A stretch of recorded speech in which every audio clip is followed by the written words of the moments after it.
Yes, indeed. 2 p.m. Sunday, September 15th, 2024. Yes, welcome to Sunday Live Chat. Welcoming back my very special guest for part 2 of our chat. Started 2 years ago, Steven R Gilmore. Hello, Steven. Hey, Kevin, how you doing? Thanks for inviting me back. Yes, it is very, very fun. Let me just make sure that we're online here.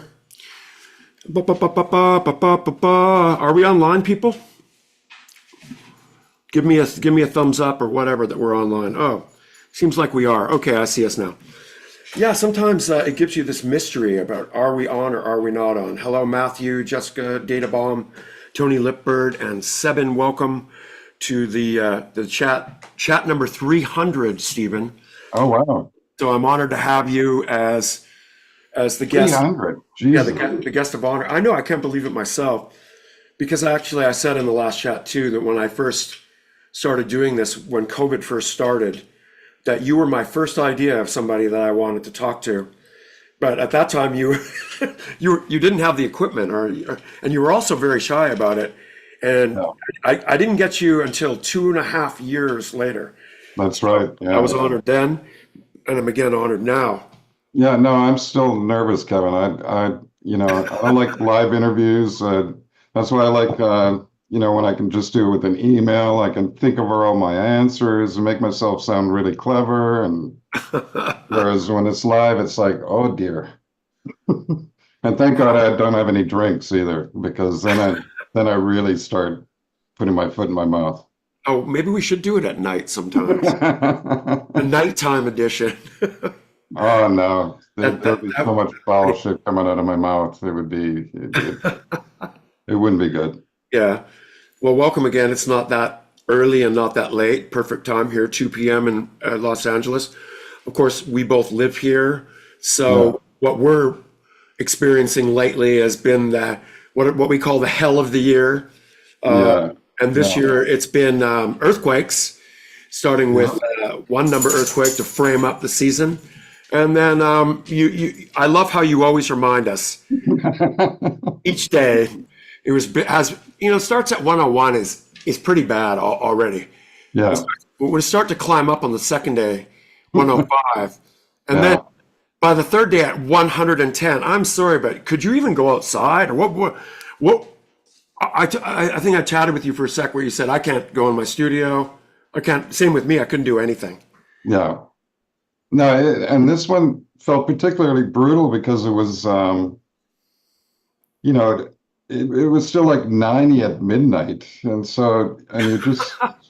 you're sweating, all night, and it finally starts cooling down at, like, let's say 6:30 or something in the morning, but then the sun starts peak, peeking up above the horizon, and then you're like, oh shit, here we go again. And then we're framed up with another earthquake. I didn't feel this one. Did you guys feel this one?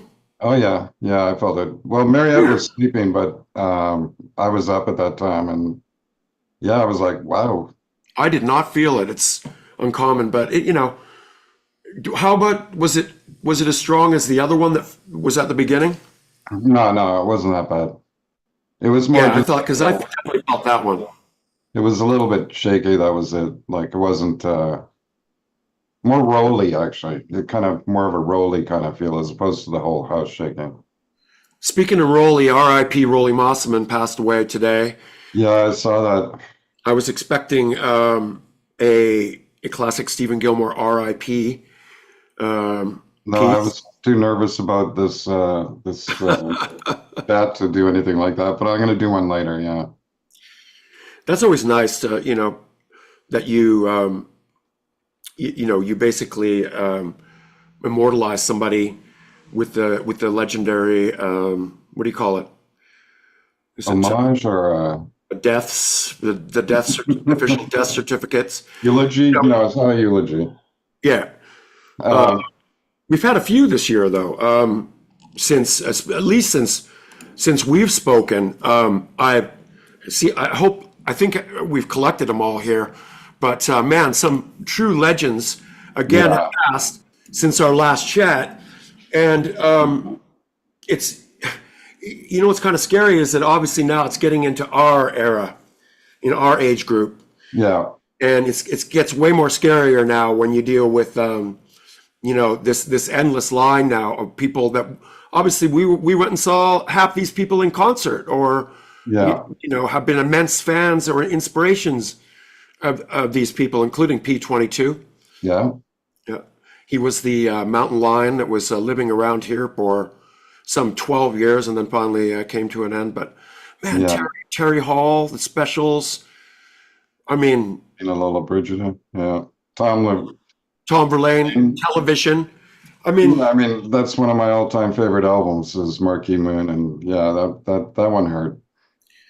it's important to point out too that like a band like the Ramones, like what's really weird is to think that all the Ramones are gone. Every one of them? Almost all of them. Almost. I think Marky Ramone, or not Marky. The original drummer is still around, but Yeah. he never did perform with the Ramones except for the first few years. And then Marky's still alive, but he was the returning drummer, and he's doing some sort of cheesy Ramones tours now, which I think is pretty unauthorized by other people. But they would talk all the time about what was the thing, and Tom Verlaine and Television was like the thing that inspired the Ramones. Oh, wow. Really? Yeah, as well as of course the New York Dolls. Yeah, they inspired the Ramones, yeah.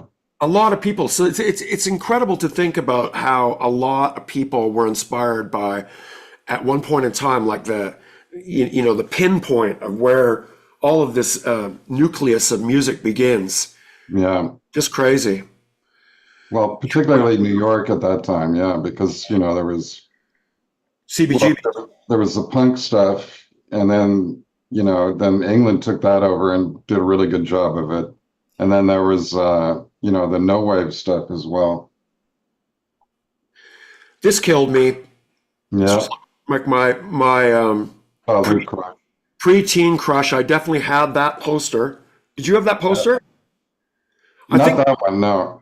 I did. I had that on my wall. And they came big too. They were like huge posters. Yeah, they were big.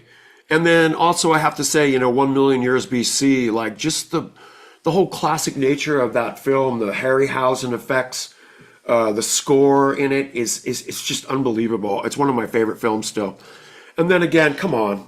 Yeah, that one must have really hurt you. Oh my God. Well, and then as well, 6 months earlier or less was his partner, Yukihiro Takahashi as well. So, Yeah. the two parts of the band out of three basically taken within 6 months of each other. Yeah. That was devastating. Yeah, absolutely my favorite band of all time. I know And that. Yeah. yeah, it was a year worth reckoning. Mark Stewart from Mark Stewart and the Mafia.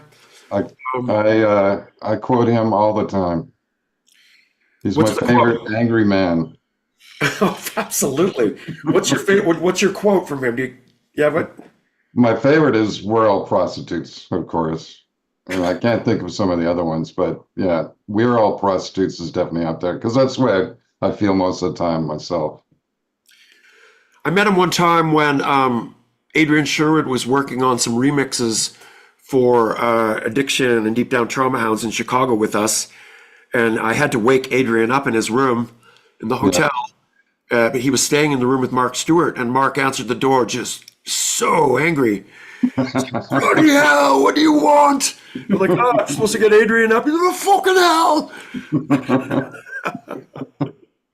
Never forget that. Harry Belafonte, Yeah. Gordon They, Lightfoot, legendary well, Canadian. that more hurts us Canadian folk. Yeah. Yeah, us Canadians. Kenneth Anger, Yeah, another angry man. Tina Turner. I mean, this is unbelievable that this is just in the last, since we had our last chat, Oh wow, yeah, yeah. all the people. Another one that I found really sad was the last one that you put up, Jane. Jane Birkin. I mean, I guess like certain deaths obviously will touch people more deeply than others. Which one really touched you the most? Well, Paul Rubens, come on. Yeah, I know. Pee Wee Well, I don't Herman? know. For me, I guess it would have been Tom Verlaine. I mean, if we're talking about recently, it would Yeah. be Tom Verlaine. Yeah, William Friedkin, man. you must Classic have actor. sampled something of his at Oh, some point. absolutely. From The Yeah, Exorcist, for yeah. sure. Piper Oh, and Laurie. actually, I really like Piper Laurie, not because of the Twin Peaks connection, but because of being in that Paul Newman movie, The Hustler. She was so good in that. And also in Carrie, Oh yeah, Carrie too, the as the mother. mother in Carrie, she was just stunning. Yeah, Oh, come on. that How would be shocking was class right this? there. Yeah, Geordie Walker, man, yeah, killing joke. yeah. Legendary sounding guitar player. I totally agree. Absolutely a prop. I would say unreplaceable. I couldn't imagine. I felt so sorry, that, Jazz and he had some gigs booked and they were upcoming and just terrible. But I met him one time. Sweetheart. Did you ever get a chance to meet Geordie? I have not, no. Yeah, really I mean, sweet I did once in a kind of drunken stupor, but those don't really count. guy. You know what I mean? Shane McGowan. Yep. Richard Serra. There's another Canadian Yeah, gone. SC. What is it called? SCTV back then. The Canadian SCTV, yeah, yeah, pre SNL. yeah. Absolutely brilliant guy. Steve Albini, man. All these like all of a sudden really shocking deaths, just like all of a sudden like that. That's not somebody And who, when you put it like this, it's like ay ay ay. It's like they're isn't dropping like it? flies. It's kind of like the Oscars at the end, where it's like when they start playing it all, you start to get like this perspective of, oh my God, It's let's something I think appreciate about all the time is death. It's pretty let's on my mind constantly. let's appreciate the time we have left because you're oftentimes on Earth are not recognized Another as Canadian. as being something that the time that we appreciate. We spend too much time like worrying and stressing and not enjoying the finer points. Yeah. Shelley Duvall, oh my God. Her performance in The Shining is probably like Jack Nicholson and her will go down in history with that one. Yeah, yeah, for Kubrick sure. film, one of my Oh, I favorite bet she's smoking films. too. Yeah, a lot of smokers probably here. Gina Rollins, ay, ay, ay. There was an actress. The classics, huh? Yeah, James Earl Jones. I mean, that shocked everybody just the other day. yeah. I mean, what a voice. Oh, and then, of course, we have this every year that we have to be And reminded of. in 23 years since 9/11, it's weird is that there's a lot of people out there right now that don't remember what that was like. Don't remember the feeling of that day.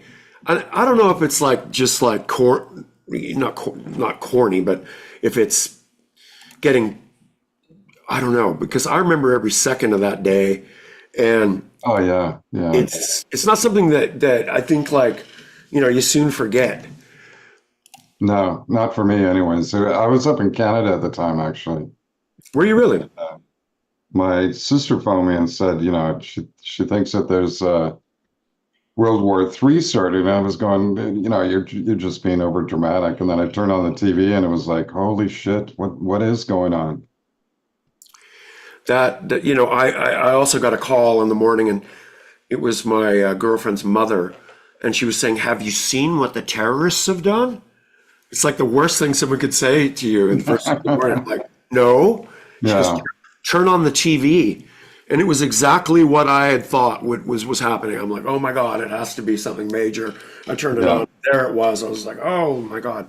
And I just sat there like absolutely in shock in practically this very spot I'm in right now, actually, which is weird. So, yeah, but moving forward here. Well, before we move forward, speaking of age and death and all that kind of stuff, I can't believe I'm going to be 67 this week. Yes, Six, seven. that's unbelievable. Like, And to get my you and Bill driver's Leap license. share the same birthday, don't you? Yeah, that's right. Yeah. And I believe he's the same age as you, even though his his Wikipedia says 10 years younger. But I think that was something that I found out like back in the day. I don't think Bill used to talk about his birthday or something. And then I remember he used to throw some wicked parties and we'd go over there Yeah. but yeah, classic times. Well, The I reason wish why you I had, used to throw those parties is because when I was a kid, my fucking aunt, you know, my mom was in for an operation in the hospital, but for a quite serious one. And we had to stay with my aunt. This is when I was 6 years old, and I was turning 6 years old, I should say. And my niece had broken a milk bottle and blamed it on me. And then so my aunt said, okay, well, that's it. You know, I'd already like sent out birthday invitations and everything else. And she made me go around to all these kids' houses and say, I wasn't a good boy, so I don't deserve a birthday. oh my God. Can you believe that? Like, and I'd No. be walking up these people's, like, you know, up to people's houses, just bawling my eyes out. And, you know, I have to tell them that. And then, you know, get back in the car and she'd drive me to the next house and I'd have to get out again and tell these people I was a bad boy and I don't deserve a birthday party. Thank God that bitch is dead. And I mean that sincerely. But you know, those are the old days. Like the old days, like, you know, I used to get whipped with a belt, stuff like And that. so did I. I can forgive that kind of stuff, but I can't forgive, you know, I mean, my aunt was pure cruelty Humility, yeah. her whole life. Like she was just one of the worst people that you could possibly imagine.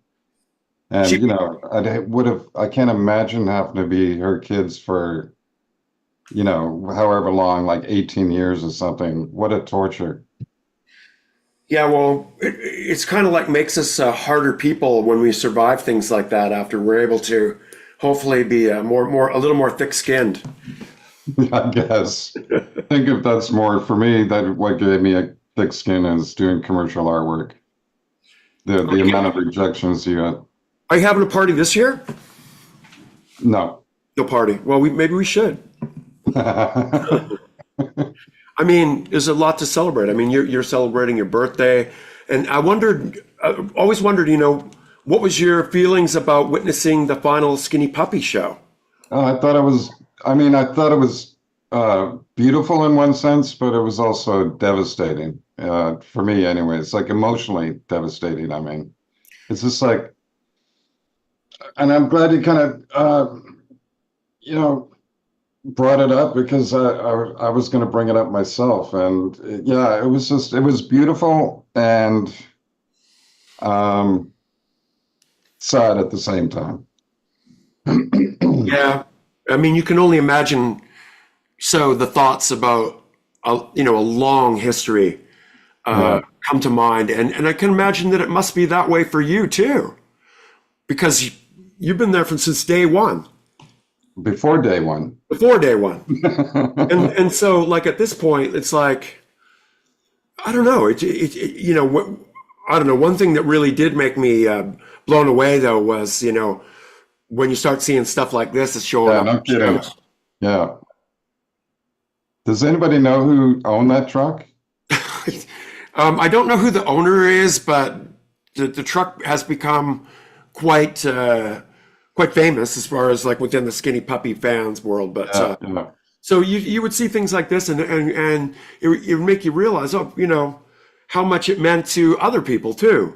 yeah, Wasn't just us and whatever. There's other people that are dealing with letting go as yeah, yeah. well. I mean, it had to have been difficult for you. I can't imagine it not being difficult.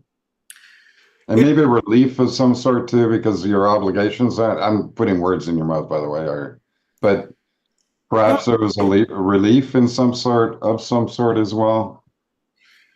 I don't know. In some ways, I think like I'm still coming to terms with my thoughts about what it all is, Yeah, because the takeaway is not like um, it doesn't arrive at you right away. I find that, you know, initially right away, I think I was in some form of shock, and then as time goes by, I've gone from I go up and down on things. I'll be like, yeah, kind of upset, and then kind of like thinking, well, just a ton of thoughts. But I haven't quite correlated exactly, what my final thought is.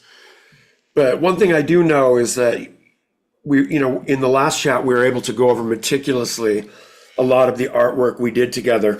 And that was really cool, especially to find out like all the secrets, like frying pans, pancakes, ceilings, all sorts of textural components that you had been using in many of that great album designs that we had with you. And those are Mariette's hands there. Well, one of them's mine, but for all the rest of the hands are Mariette's. did this come out on vinyl? No. Yeah, so this is like something that still needs to happen. And then people have said that this album basically is also unavailable online digital. It's because the whole concept of this album was kind of like Metal Machine music at first. It was like, we're giving an album to a label that is like bankrupt and they're sinking by the minute. It's like putting your luggage on a ship that's sinking under the ocean. Yeah. And it's kind of sad. That's why it's I guess it's unavailable or whatever, but I absolutely love the artwork you did. Well, with this one too, I did this, vinyl layout hoping to convince the label, what is it, SPV, right? Or SPV, yep. Yeah. To do a vinyl release, but they never did it, obviously. Sad. Yeah. But at least we got the weapon, and we went over last time how you had made this, and I still think that you're underrated as far as like I know you're super modest about like when I'll say, how did you make that? And you'll be like, well, I Is that you imitating my voice, by the way? Yeah, but like these details in here, like this switchblades and all this stuff is so amazing. And then explain again, you cut this stuff out and you copy it, and somehow you were able to assemble it into something that you've conceived in your mind, and it so uniformly looks like this. Or is that a mirrored image? It's a mirrored image. Okay, except for the landmines in the middle, I guess those aren't mirrored. But yeah, everything else is mirrored. And the background's not mirrored either. No, I just think this is beautiful. I love doing that. I mean, well, I didn't love doing it, but I did love the results. Like cutting out every little thing, meticulously, which, that's just me. Maybe I didn't have to be as anal as I was, but, I just wanted to make sure that. How long did it take? Took 72 hours. I counted it. I had a little, I have a little. Is that a real knife, or are these fictitious? Oh, you have a timer. Yeah, I have a timer in my studio. So you just click it on and off, like when you stop and start, you can be paused, or do you go 72? You didn't go 72 hours without stopping. What? Hold on, I got something going on in my computer here. I woke up in the psychiatric ward of a hospital in West London. Outside, it's snow, everything. Hey, I know what it is. It's the ghost. Yeah. Do you remember last time we had the ghost appear? The ghost in the machine? Yeah, last time a mysterious radio went on behind me, and I was saying, that's right. Yeah. I was saying to you that there's definitely, well, of course, we all know the ghost activity around here. I mean, recently we did have the ghost appear again, and very prominently outside. There's in our swimming pool. There's a light, and the light has never been on, and it's all of a sudden. Oh yeah, I saw that. Yeah. After 26 years, you're telling me that a light can all of a sudden turn on? Yeah. And so we're kind of like thinking, okay, this is the wondrous ghost. The ghost has actually acted with light before, and sound, and all sorts of things. But that was amazing. So we got a picture of that. But so what happened to your computer? Oh, I accidentally went into iTunes and there's a book on there. I don't know how I went into iTunes. It's definitely the ghost. Yeah. I mean, it can be nothing but. And I don't know. I can honestly say that I can relate to a lot of the fans that came up to me and they said to me, I wouldn't be the person I am today if it wasn't for Skinny Puppy. Yeah, wow. And then when I saw the amount of people that were basically at the shows in each city and each area, including even Boise, Idaho, which I expected to show up to maybe, 100 or 200 people. Yeah. Now, it just had the word spread to, I guess, through families and through the valleys and yeah, it kind of surprised me, to be quite honest. After all this, after coming from this day where you've made this album cover, you said you had heard some of the material before, but you presented this before we'd made the album. It was the impetus to make the album. Yeah. What great teamwork that is, Yeah. and still like an immortalized image like the so many that you have done, including like eyeballs. I still have one of those somewhere. These are pretty desired. There's that poster with Kevin Westenberg and the cross. I think we left that out last time. Yeah, I don't have a copy of that one. Of that photo, I mean. Yeah, I absolutely love that. I mean, it's Yeah. one of my it's just my favorite logo, and the way it's set up with the cross. Did you do the cross image like that? No, that was all Kevin. I don't know how you guys did that, by the way. It's amazing. I mean, he's a phenomenal photographer. Yeah. Again, my favorite logo there. I think this is in Europe. That's big. Party Productions, yeah. My favorite poster. Yeah. This I do have. I have one copy downstairs. It's like nice, like giant size. It's beautiful. Yeah, that was Glossy. a big one. Glossy, but really beautiful. Again, I was trying to decide what my favorite album cover. Last time I told you it's Cleanse, Fold, and Manipulate. This time I'm telling you it's Vivisexix. Yeah, I gather by the background there. Give us like six. I mean, it's kind of for me, it's a cross between the favorite ones that I've done for you guys. It's a cross between Vivisec 6 and Weapon. Oh, for sure. I could fully see that. I mean, the Weapon to me is what I would call an absolute achievement, because when I saw that, I was so blown away that I thought, of course, I didn't think for a second like about the meticulous nature of what you were talking about of piecing it together. No. I just saw it as the image, and I couldn't get my mind around. Well, I just obviously you cannot even fathom how you did that. And when I learned that you did it by hand, I was even more pretty blown away. I'm still. Originally, I was going to have the legs coming down onto a globe, right? Like the old Second World War and maybe even First World War kind of propaganda poses where you have the octopus kind of covering the whole earth of whatever nation that they're showing is going to, wrap their tentacles and ruin the world kind of thing. Originally, it was based on that. And then the globe just looked kind of corny to me, so I took it out. I like these stories where you tell what you didn't do.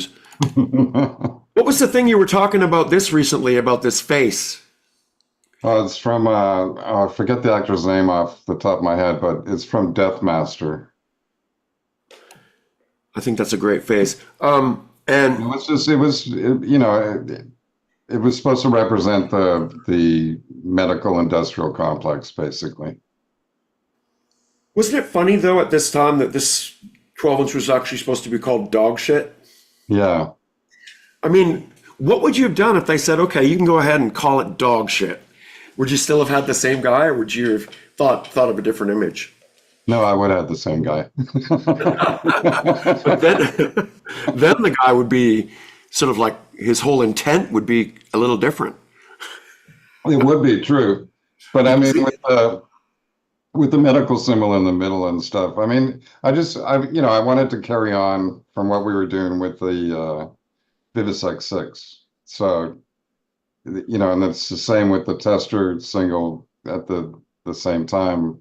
Yeah. They're medically based or have to do with, vivisection, but also just the medical experimentation in general.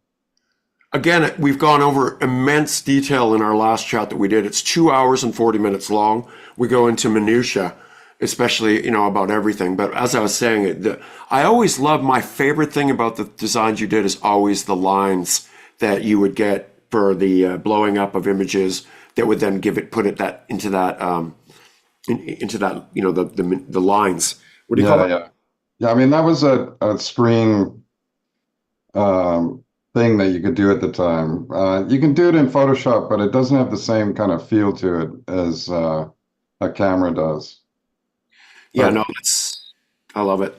there was it's called a PMT machine, or a photomechanical transfer machine, or a stat machine, I think they call it here, but in Canada and the UK, they call it a PMT machine, and or PMT camera, I should say. And then, you can say, okay, I want whatever amount of inches, or not inches, I should say, lines per inch. And then, I would get it done really tiny and then blow it up big, so it looked rough. Here's something we need to see come to reality, as well as the handover vinyl. This is something that I would really, really like. This would be a goal of ours, I would say, to see this come to reality. Skinny Puppy Process vinyl package. Look at this. Yeah. Perfect. Well, I thought that, the whole reason I did this is because I thought there was a really good chance that it was going to happen, because the guy that did the bedside toxicology, released that. I was working with Universal Music Group at the time, and doing a bunch of old A Perfect Circle vinyl things, like redoing the files to bring them up to date.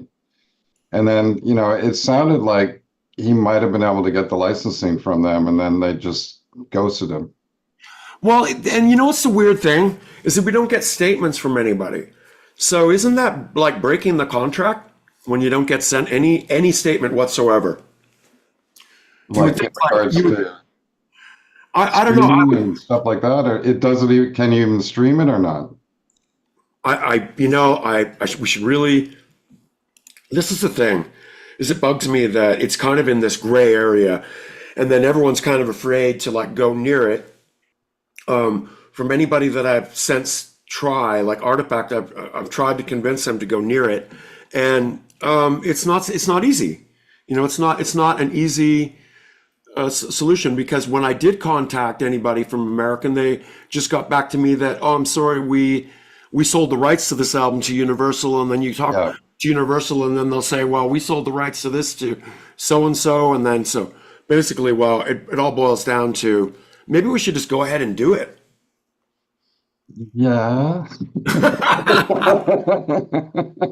Much like the album, it would probably create much fine stir. Yeah. But I mean, do you still have the masters for it? Still have the what? Oh yeah. Well, I mean, in the sense of digital masters, a digital master is something that you could take off a CD and make remaster for vinyl, and that would be great. But I'd like to. You don't have the original whatever it is that you used to record the process. I don't know if we actually turned that in. I'm pretty sure we didn't turn it in on tape. I'm pretty sure we turned it in digitally. So, yeah. So you might still have all the separate tracks and all that kind of stuff, right? That you could. Oh, we don't need that. We would just need the full mixes of each song, which we do have. Yeah. So I mean, it could be done.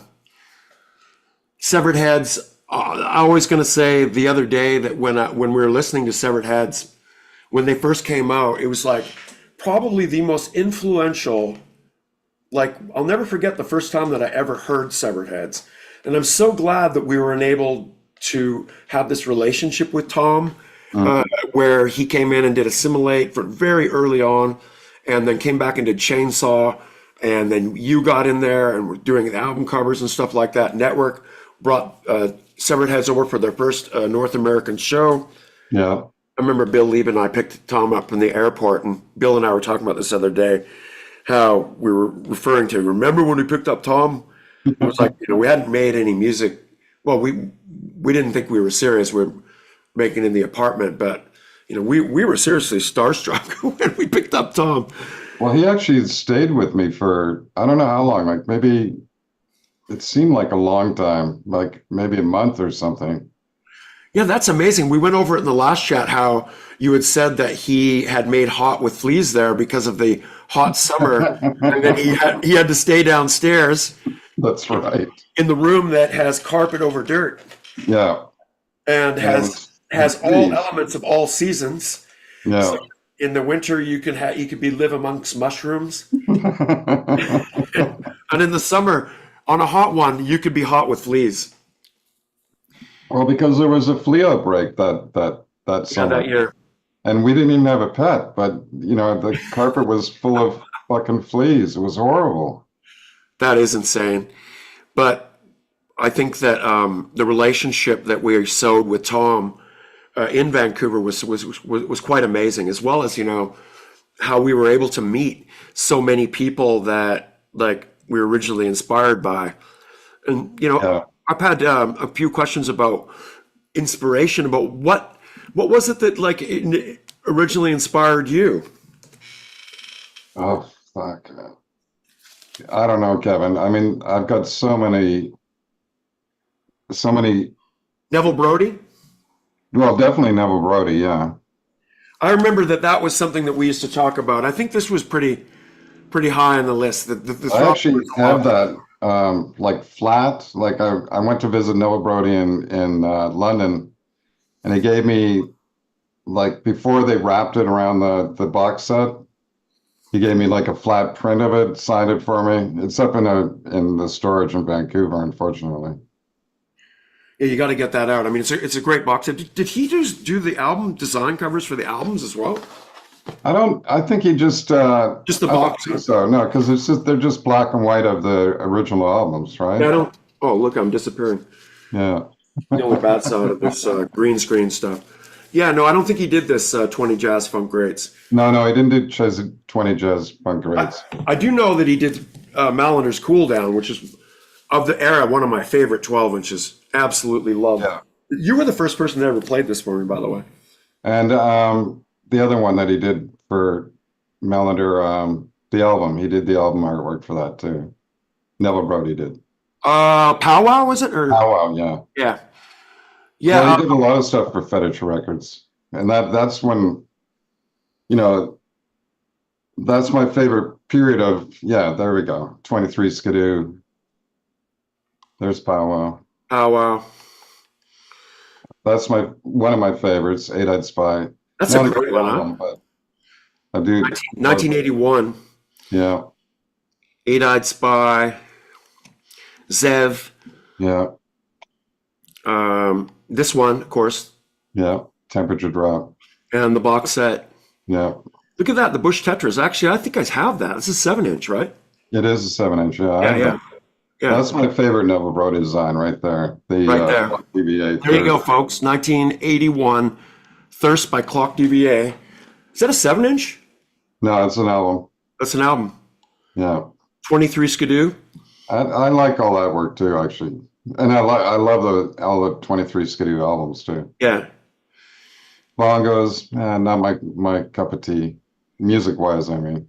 Yeah, I never listened to that actually. That's actually good too. That's a great compilation. The Last Testament. I think it just goes up to here. Yeah, and then he also did Depeche Mode's first single. Oh, Dreaming of Me?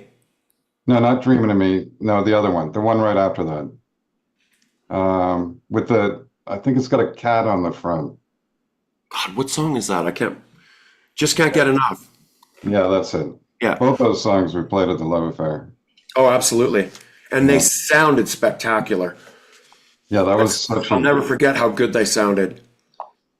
Well, I think I told you I used to like, two of them. There was Throbbing Gristle, Distant Dreams Part 2, and Cabaret Voltaire.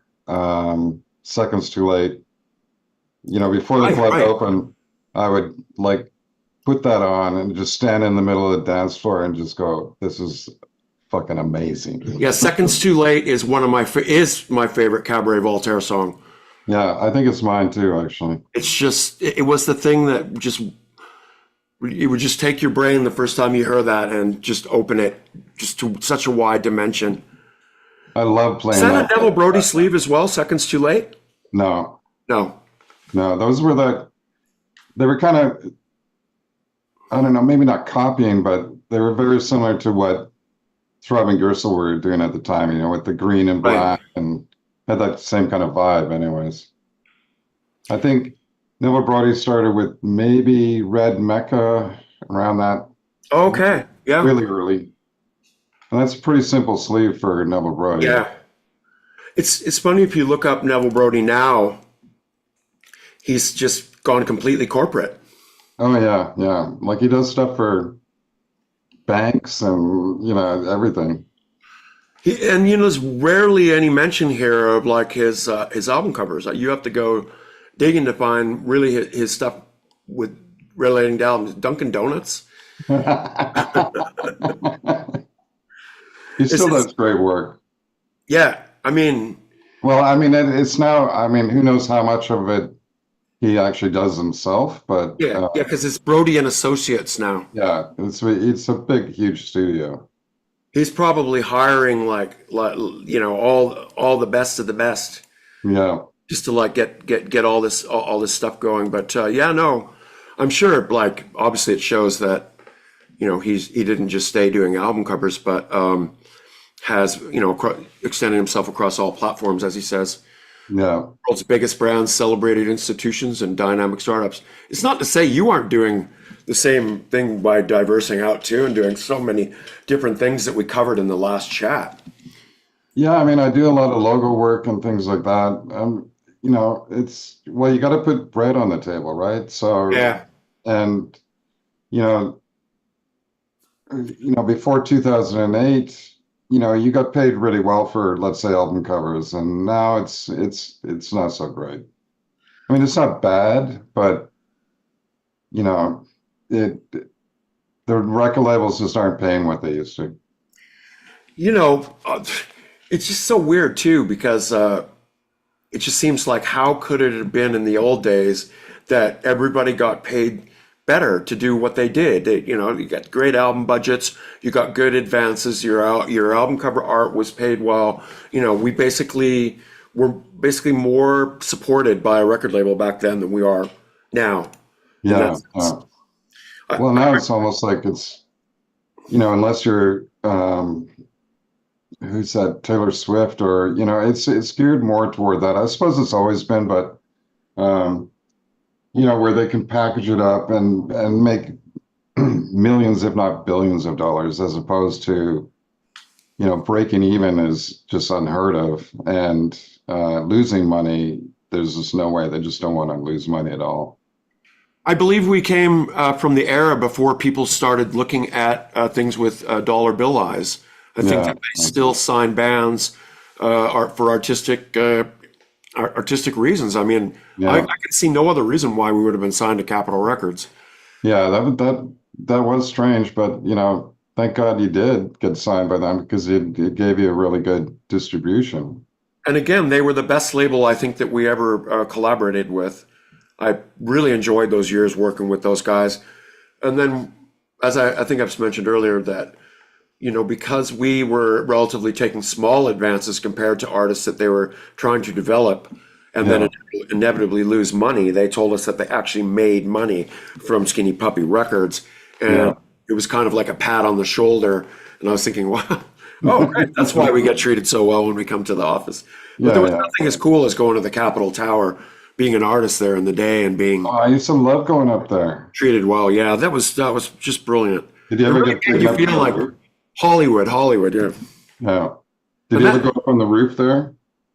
can't remember if we went up to the roof, but we were taken to the president. Oh yeah, we did go to the roof once. The president took us up there Yeah. at that time. I can't remember which guy it was, but there was two during our time, and they were both super cool. Yeah. Yeah. But I remember you saying to me on the last chat that, you know, like everybody, like your goal was to be a fine artist and your dream was to be a fine artist, and Yeah. graphics came along and started paying the bill, and then that was something that we have to do. And then inevitably, and through doing that, you learn that you're an amazing graphic artist as well. But I mean, I've always loved, we've gone over your paintings, but absolutely love your paintings. And Thanks, Kevin. I think you need to do more. So do I. Yeah. And you were saying on the last chat that you work on one every 7 years. So I gather you're working on one right now. I'm actually working on two at the same time. Oh, excellent. So I does know. that mean 3.5 years on one and 3.5 years on the other then? Well, you know, it's more about, I mean, you know how it is. You've got to pay bills, right? I mean, surviving is one of the most, you know, it's just fundamental. And I'm not saying that art is, you know, not fundamental and doesn't feed your soul, but it doesn't feed your stomach. So, you know, Yeah, I've got to sad, right? survive, and you know how expensive it is here in LA. You know, I've got to Ridiculous. make money, and that's what unfortunately has precedence over me doing my own work, unless I can do it rather relatively quickly, like with all the digital prints and stuff that I've been doing. Those I can do. You know, one of them takes like maybe 6 days as opposed to 7 years. Right. Well, it's also important to point out that you can support you directly by going to Etsy at SRG Editions and basically pick up prints of some of the classic artworks that you've done Yeah. here available on your site right now. And I'm glad to see that there's so many cool ones to be able to get. Like, look at this process print. I don't know. Signed too, right? Yeah, everything's signed and comes with a certificate of authenticity and all Yeah. that kind of stuff. Yeah. Super sick certificate of authenticity. No, I'm fully supportive of this. Well, the next one's going to be rabies, by the way. Oh, nice. So I've noticed, yeah, a few have been coming up that you've been talking about. Let me see, get back to this here, blah, blah, blah. The SRG Design World with the SRG Edition logo at srgeditions.com. Oh, no, that's not working right now, actually. Okay, so don't go there. Yeah. I actually posted the link to your Etsy page on the chat. So if you're interested, go there. But what's this? You were Well, those came, that was like a triptych that I did for a show at the Korean Cultural Center. And those are prints as well. And they stemmed out of, one was from a commercial product, or not product, a commercial project I was working on. And the other ones were part of my, what are they called? PSAs, public service announcements. right. And then I made them into prints, though. And I call it Humanity. That's damn cool. Humanity and Vivisect. Yeah, I'll be sending out an email about that. That's going to be like one of the biggest prints I've ever done. Really?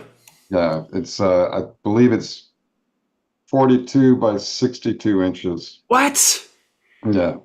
Wow, that's beautiful. I mean, That's why the little soda can there is to show scale. wow. And there's only going to be 10 of those available. Will it be framed? Is that a framed edition? The frames are like, Too big, huh? they're really expensive. I can only imagine. It's about $2,500 for a frame like that. And so what is it, how is it printed? Is it printed on like the same type of paper that would be on the album cover? No. This is like special, it's not really a paper. It's not quite a cardstock either. It's like in between. It's very thick, 100% cotton paper with, instead of inkjet inks, it's with pigment inks. So they're supposed to last for minimum of 200 years. Wow. And so it would be probably more glossier as well. No, no, I print on flat. Oh, really? So less glossy. Yeah. But like the big ones, I have to farm those out. I can't do those at home or in the studio, I mean. Right. But the smaller ones, the ones that I've been selling the most of, like this one that's coming up, those I can do at home. So this will be the rabies one coming. Yeah. When's that coming? As soon as I can get the supplies. Do you have like people on your list that buy every one? One guy does. No, two guys do. Yeah, Two buy every single one of them. Yeah. I love those people. I have a couple people that buy every basil that I release. And John, you know who you are.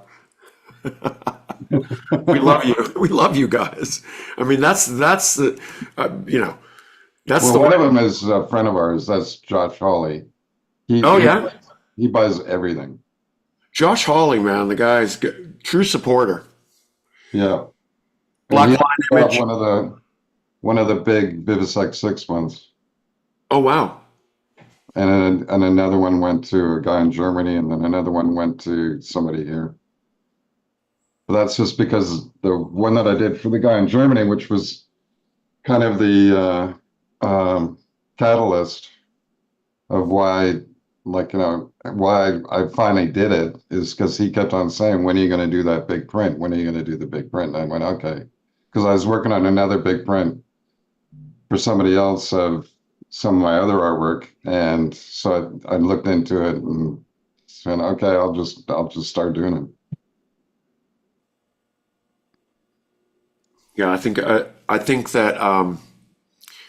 that's the way to, like, in this modern age when people can only, like, a lot of people can't find, like, say the album of this or the vinyl or whatever to appreciate the artwork. And then so Yeah. to present it just as the art is, I think, like, the thing to do now, in the sense, like, a lot of people might say, like, the record company might say, hey, you can't do that, that's ours. Or the band would be like, you can't do that, that's our record cover. But I do not think that way at all. I'm Oh, and I completely, don't think in regards to network, let's say, I was never work for hire. So yeah. I own, like, including your logos for that matter, that's still me. Technically I still own that.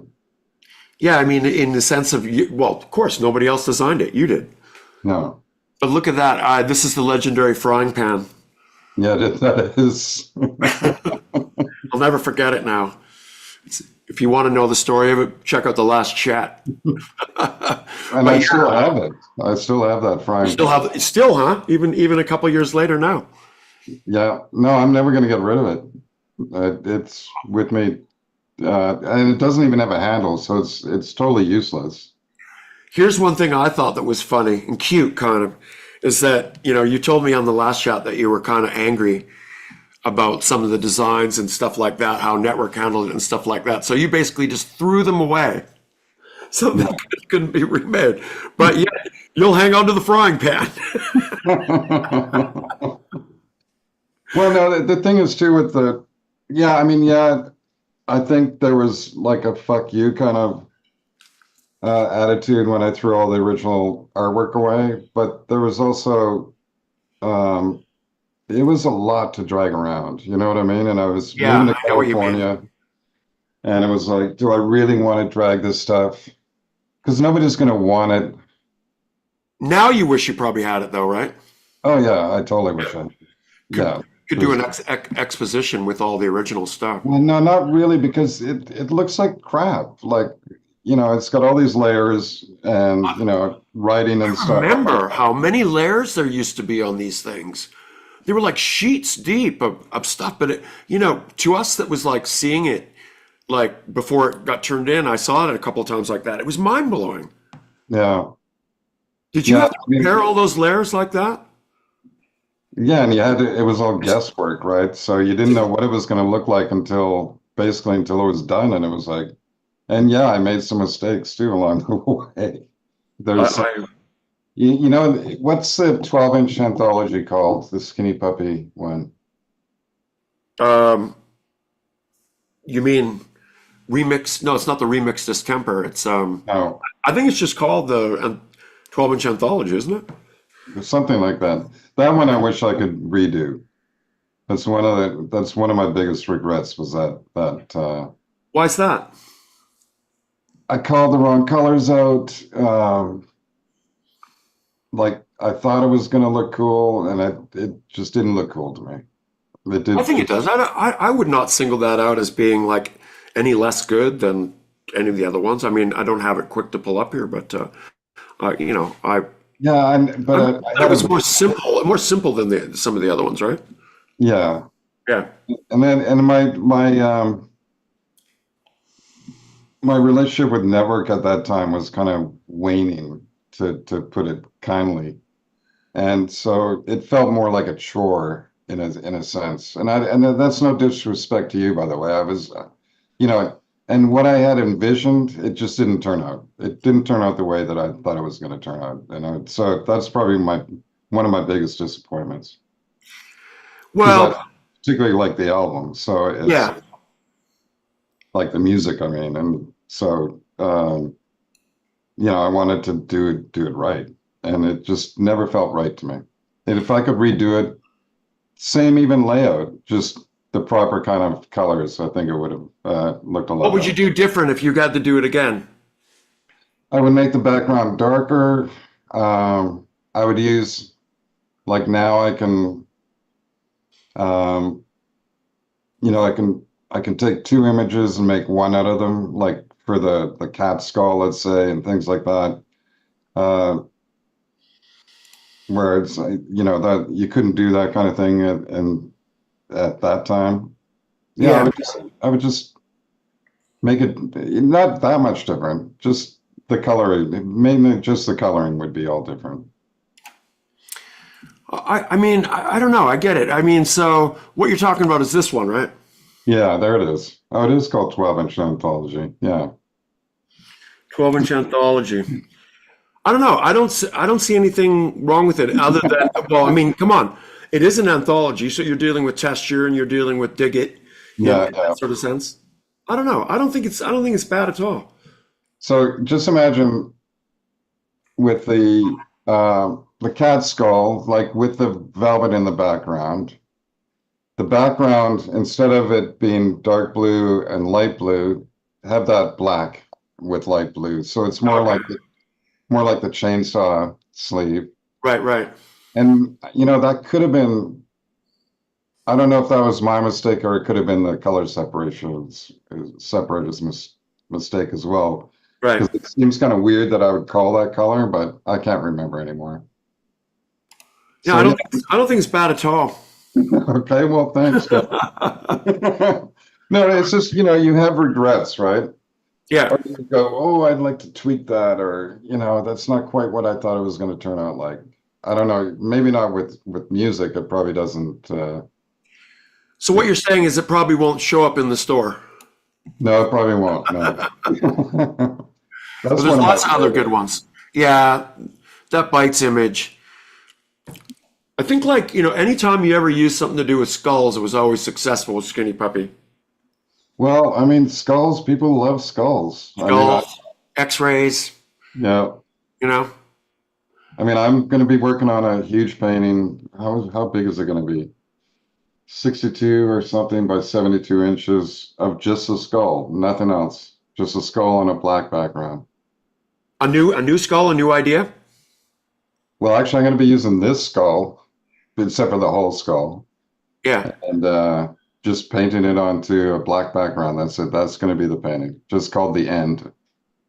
this one, Not this not this one. layout or anything, no, but that, The detail on that dude is insane. I again gotta say, you're if you're cutting and pasting these things together, then how I don't know. I mean, you must just be just zeroing in on the absolute microscopic detail because I can't see anything that is out of line there from that design. no, I'm super anal. when it comes to cutting stuff It's out. just crazy. Yeah, and it's very time consuming. That's one of my favorite pieces, by the way. Yeah, I love it too. That's why I have it here. It's because I just really need to show this detail that we never reflected on this before.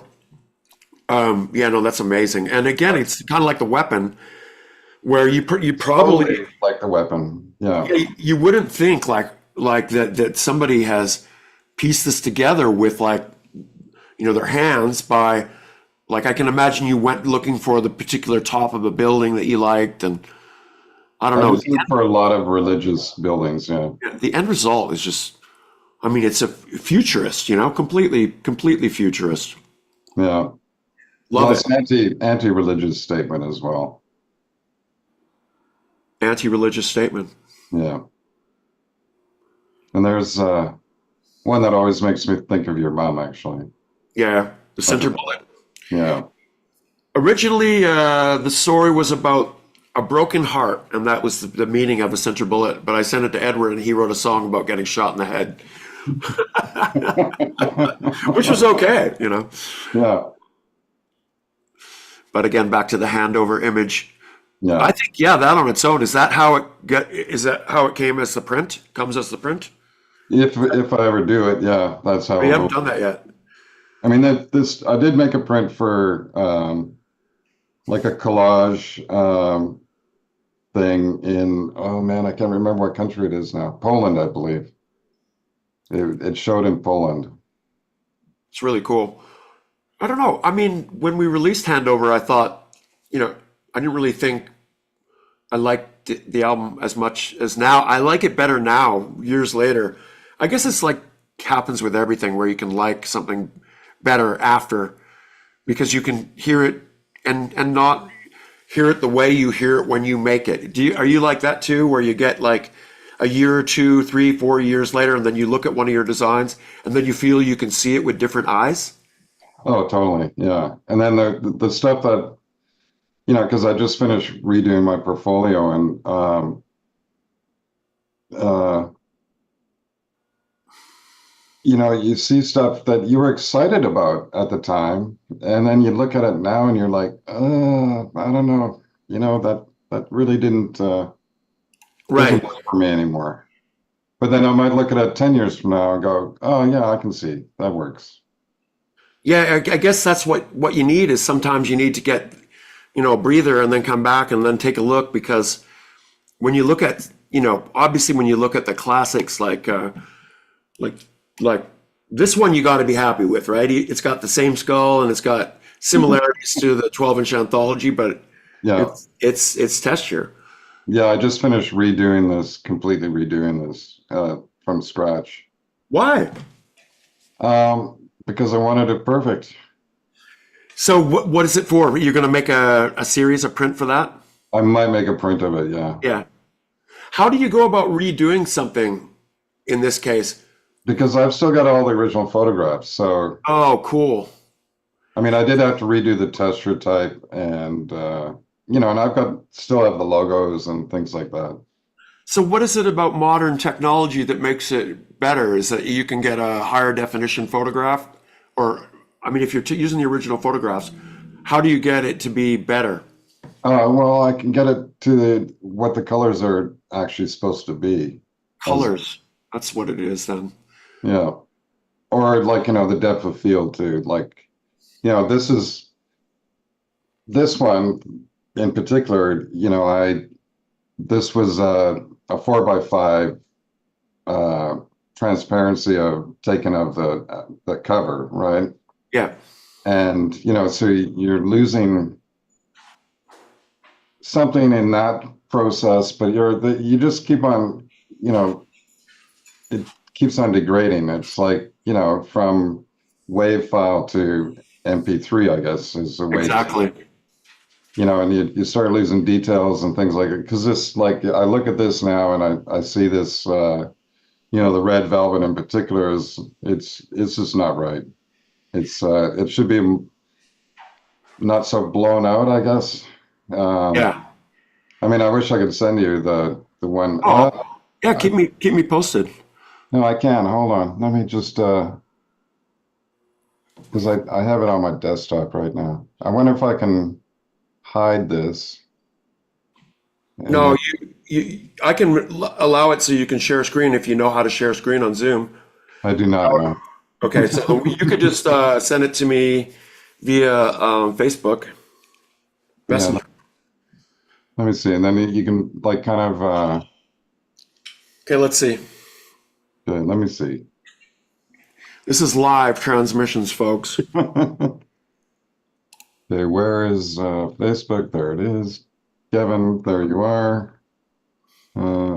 Awaiting delivery of said item. Yeah, what's it called? Skinny petition. This is interesting. I'll be interested to see what the potential difference is here. Now, Okay. wouldn't you know it that like just like somebody who is a musician would hear something like a new version of the song and not be able to really tell the difference. Yeah, yeah. And then let's see here. Okay, so when I see it, I mean, look, the skull seems to be a little clearer. Is that Yeah, possible? the skull is clear, and look at the difference between the red velvet there. Yeah. Like you can see a lot more detail in the red velvet.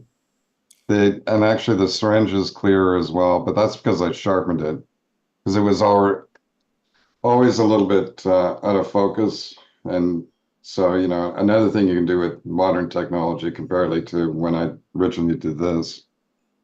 And then plus I got rid of the barcode. Ah, the barcode. The all-important barcode. Let me see if I can get that in frame That there. was the first release we ever did that had a barcode on it. Really? Yeah. Now, when they first told you you needed to put a barcode on something, I bet you weren't too happy about that. I was livid. Somehow that doesn't surprise me a bit. What do you mean you're going to screw up my design? Yeah, you can definitely tell that the red is way more delicious. Like you could swim in it almost. Yeah. I can tell. I can see the difference there. I think we agreed that this one was one of our favorites last time in the Yeah, line work series. yeah. I'm gonna be doing a post about that one. I've already like got it all together. I just haven't uh got it together. Like you have to write stuff, and I find it really hard to write things about my work. What do you mean? Um,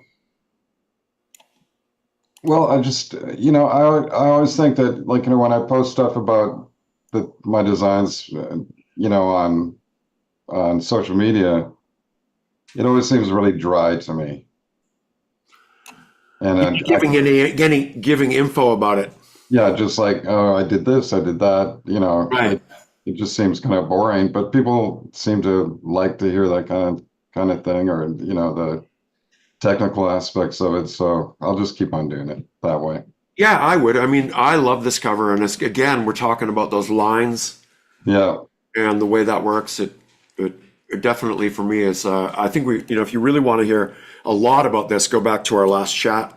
yeah, We're just reviewing this today because Steven has got a lot of prints that are coming out on his Etsy and are reflective of this great time and great work. And now that it's encapsulated by the way that, we've now retired, I guess, Skinny Puppy is retired.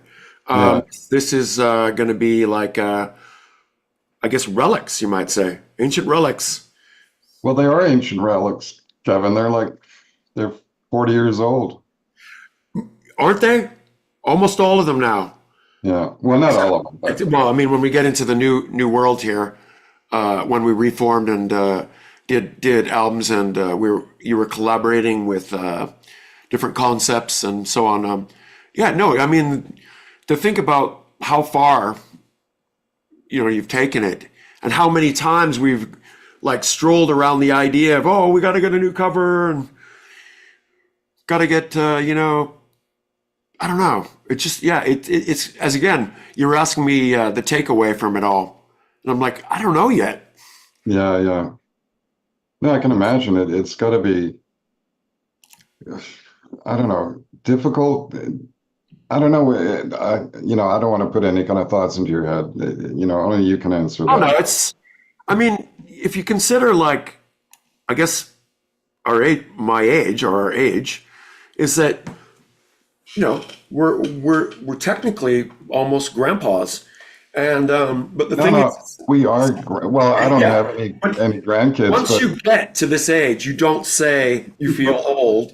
Then you almost like find it hard to say that you feel that old, because I definitely don't feel that old.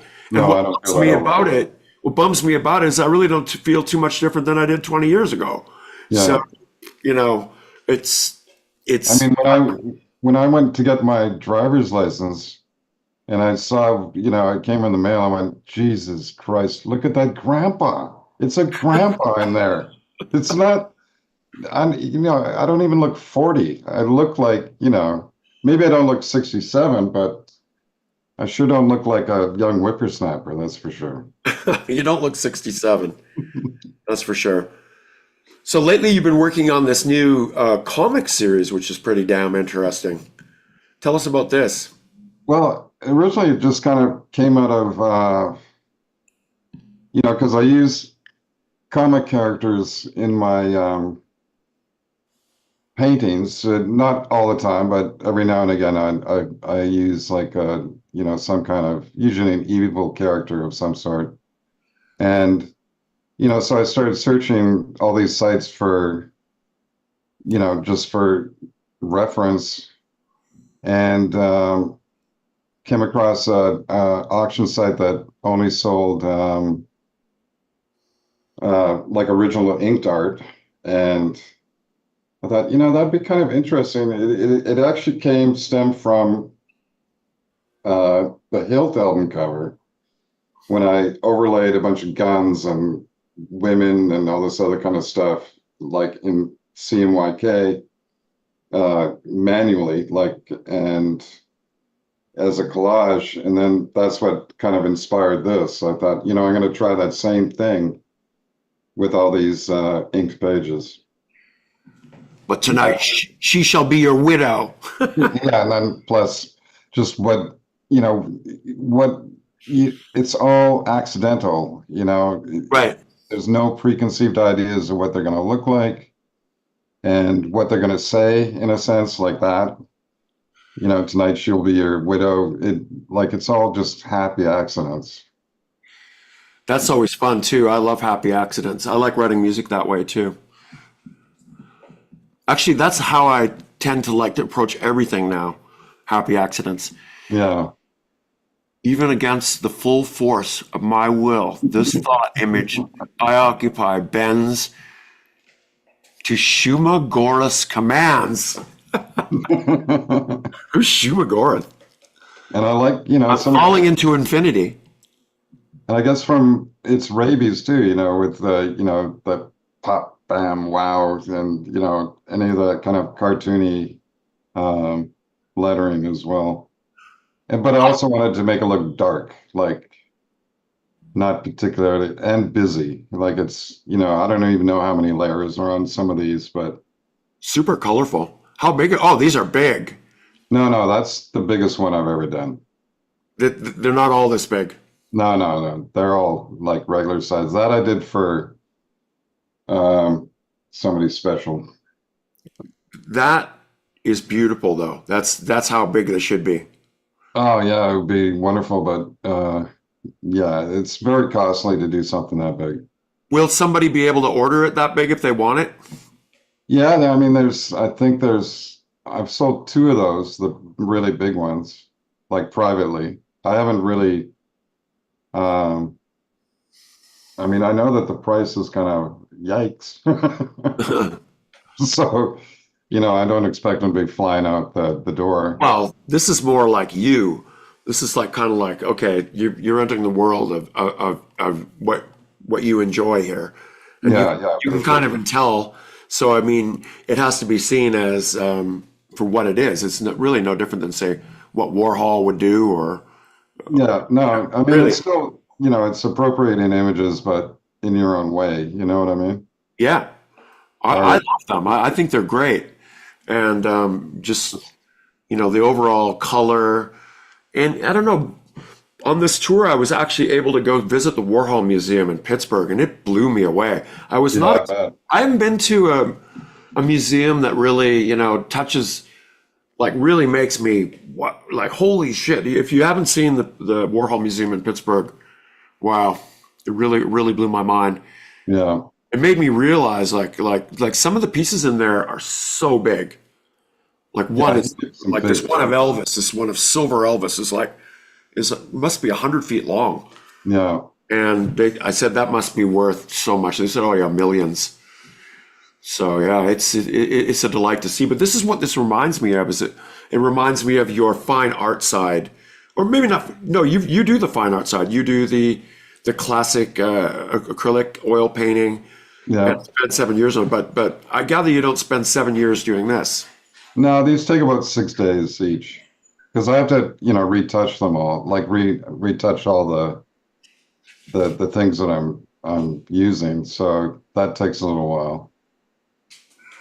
And then try to find where in his body the heartbeat is coming from.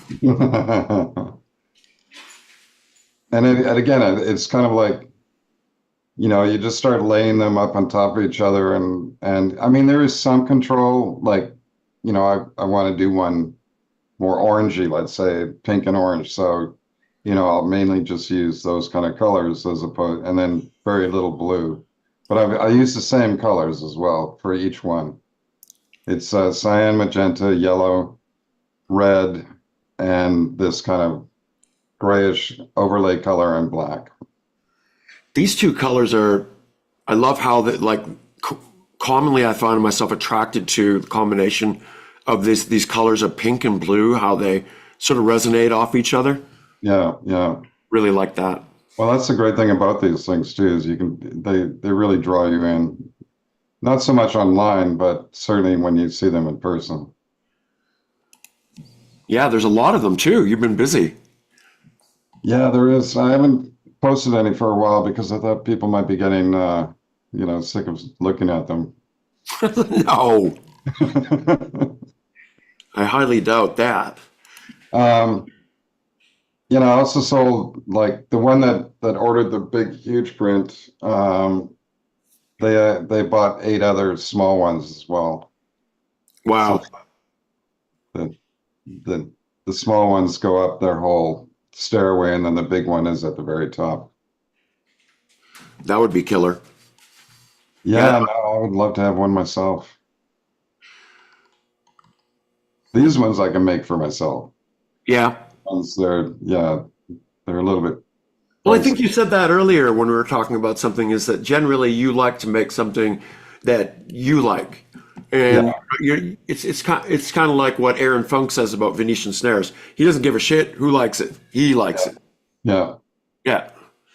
I mean, that's the way. That's the way you should make art. And as soon as you start to question it, otherwise, I think that's when you have to start to question yourself and say, well, why am I doing this then? Well, no, I mean, commercially it's different because, you're also trying to appease a client, and, you can't just like go off on a whim and do Right. whatever you want. You have to, keep their audience in mind, and you have to keep them in mind, obviously, more than anything else. But, I've just been lucky with you guys that, that you think that I interpreted your music the way that you liked it to be interpreted. Yeah, but plus we came from this. We grew up together, more or less. We came from the same heartbeat of our city, and we understood it. And basically, that's why, is that because it's because we do understand each other, and we do know each other, and we know, everything about how we should probably try and make that be. And I think that you were just like perfect in the sense of your intuition, and also your incentive to try. And also, obviously, I could sense that you were hoping that we would be as excited as you probably were in showing it to us for the first time. Well, just like I was, and still am with your music as well. Like I remember when you played me the first cassette of Skinny Puppy, it just blew my mind. That's crazy, because I remember I was like playing it. I think I played you a song that I remember at the time you were a huge Residents fan. And there's a song called, I think it's called AM, and it's on Back and Forth. And it was like a really silly song that actually has me kind of singing in, I mean, before we had really determined our style so much, but it was very Residency. And so I remember I played it for you and Frank one day, who was the other big Residents fan, and I was looking for the Condemnation. It's like, but you guys were like, hey, well, it's pretty good. And I was like, oh, wow, that was like a compliment that I guess I was fishing for your opinion, but, the fact that you guys liked it really, obviously for anybody making anything, it makes your day Yeah. when somebody can relate to what you Yeah. do. I can relate to all these. I don't know. I would love to have, like, if it was affordable, to have a whole bunch of these like real big around, because imagine somebody that would collect comic books would really be into also having these too. Yeah. One thing is that The Adam, funny thing is I'm not really a big comic book fan. yeah, same. Like, I don't read comics. I did in the day.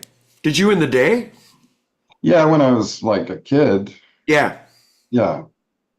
But it never went into adulthood in a sense. I mean, I've got a lot of books on it, but it's more about the illustrators and the techniques. I mean, it blows my mind that these poor guys, they were basically slaves, that they could just churn this stuff out and like without, I mean, models or photographic references, which I'm sure they had. I know they did, but for the most part, it was just all coming out of their brains, or out of their minds. Yeah, it's pretty mind-boggling. I mean, I wonder at the time, because like I remember just being like the mystery ones, or the ones that had to do with horror or Yeah. I always had to get those, and I wish I'd kept them all, of course, because they're probably all real rare right now. But before the internet and before access to a lot of forms of media, like the comic book was your escape for Yeah. a long while. Yeah, for me, it was more like, like Mad Magazine and things like that. And Yeah. um, there was this other one, because I was into cars at the time too. So there was one called Cartoons, and so they were more like a magazine, but they were illustrated. Yeah, I remember they used to sell like these bags of comics that you go in, and there would be on a spinning rack, and you'd go and there'd be like 3 or 5 comics in each one. Yeah, And you wouldn't know what the middle ones would be, but no. if it had Richie Rich in it, or if if it had any of the mysteries from the Tales from the Crypt or mysteries, I Yeah, can't remember what the names of that would be the one I get. But yeah, yeah, no, I used to be fully into it. And what's cool is that Adam, the guitar player from Tool, he is like fully into collecting comics. So quite often we'll run into him near this restaurant that we go to, where he's always in the comic shop. yeah. He knows what he's buying, man. He's always Well, you getting. should show him my pieces. I will actually. I'll forward them to him. I'm sure he'll like them because. See, and this one I did for my sister, basically. I mean, I didn't do it for her, but she inspired it. Archie and Oh, Richie, Archie, yeah, I loved Archie. Richie Rich and Little Dot and, Mickey Mouse and Hot Stuff, and can't remember all the comics that are in there. So killer. I don't know what it was about Richie Rich. There was something funny about that comic every time. I wanted to be Richie Rich. Yeah, who didn't, right? Diving into money and stuff, and yeah, It was really funny. It was like, yeah, I guess to the have-nots. So basically, at the time, it was like your first method of living vicariously through another character. yeah, it's true. Felix the Cat. These are all Felix the Cat. Yeah, I love Felix the Cat.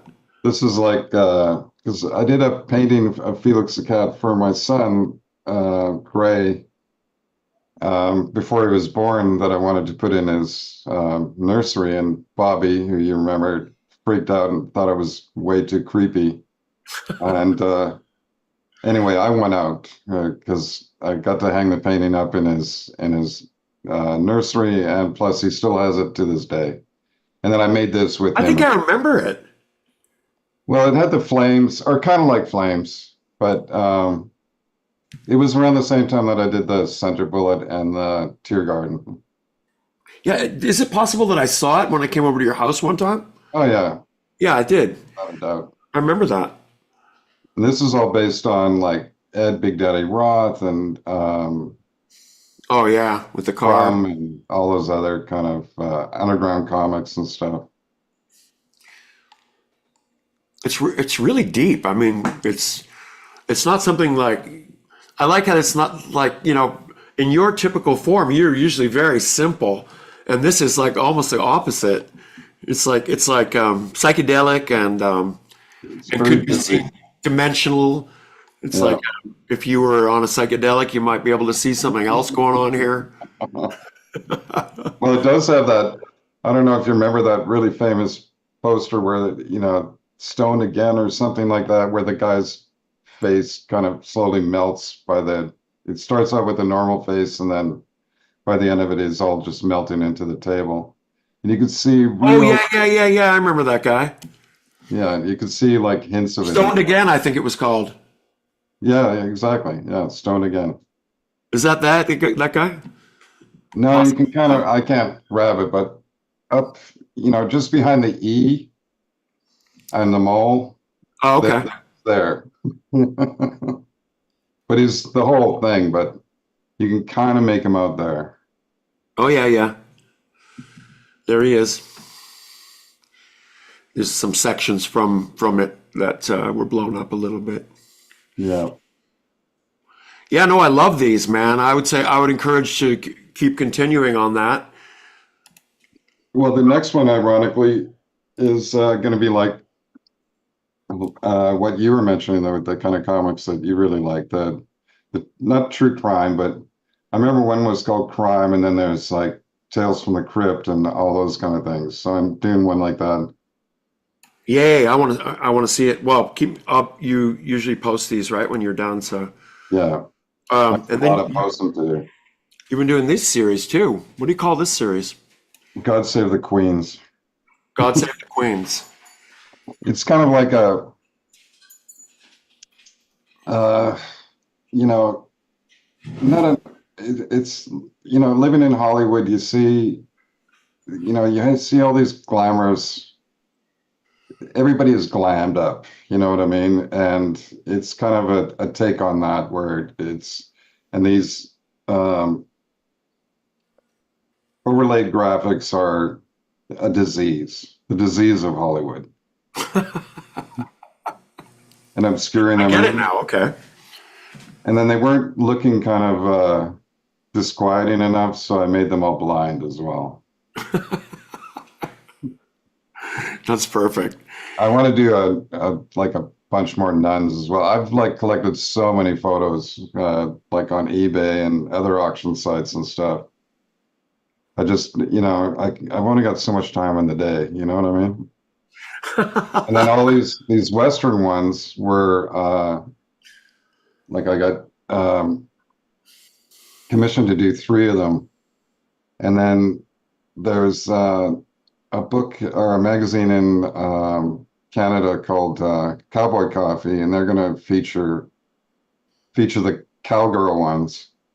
And then so I did 2 more for that as well. So they're going to feature 5 of them. These are great. Just the cowgirls. These are great, man. Well, thanks, Kevin. That's one of she's more like a ranch owner than a cowgirl, but still in that same, because I was brought up in Calgary, so I do have a connection to cowboys. Both you and Ogre, homeboys from Calgary. Yeah. It was interesting on this tour. We got to stop in Calgary and play there. First time, I think, in 30 years or something like that. And Wow. again, I was surprised with the amount of people that showed up. I was Not expecting that. Calgary apparently now has quite the underground scene. Yeah. That's really cool. Isabel Rawthorne. Yeah, she's a muse of Francis Bacon, the artist. I just said, and that's from 1935, by the way. She looks Wow. like a goth girl from nowadays. Yeah, for sure. That haircut has come back in vogue. Yeah. You know, some amazing stuff, man. And that now that's more like a saloon girl. That's part of the Western ones. Cowgirl, yeah. And that's that originally when I started the series, it was I think it was the 70th not anniversary, but anniversary of the coronation of the Queen. And then so I was just going to do all queens, like all Queen Elizabeth II. And then it just segued into Hollywood and stuff. Queen Elizabeth almost looking zombified. She is zombified. Well, those are really great. I really enjoy that. Man, Thanks, Dan. I think on top of like our original chat, this is an hour and a half so far, basically 2 hours and 40 minutes. We got like 3 hours. We're over 4 hours. Over 4 hours of just being like reviewing like just your work. I mean, that is quite an achievement. Now, as we get to these age, at this age, we do you look back and you think like, wow, I've done a lot.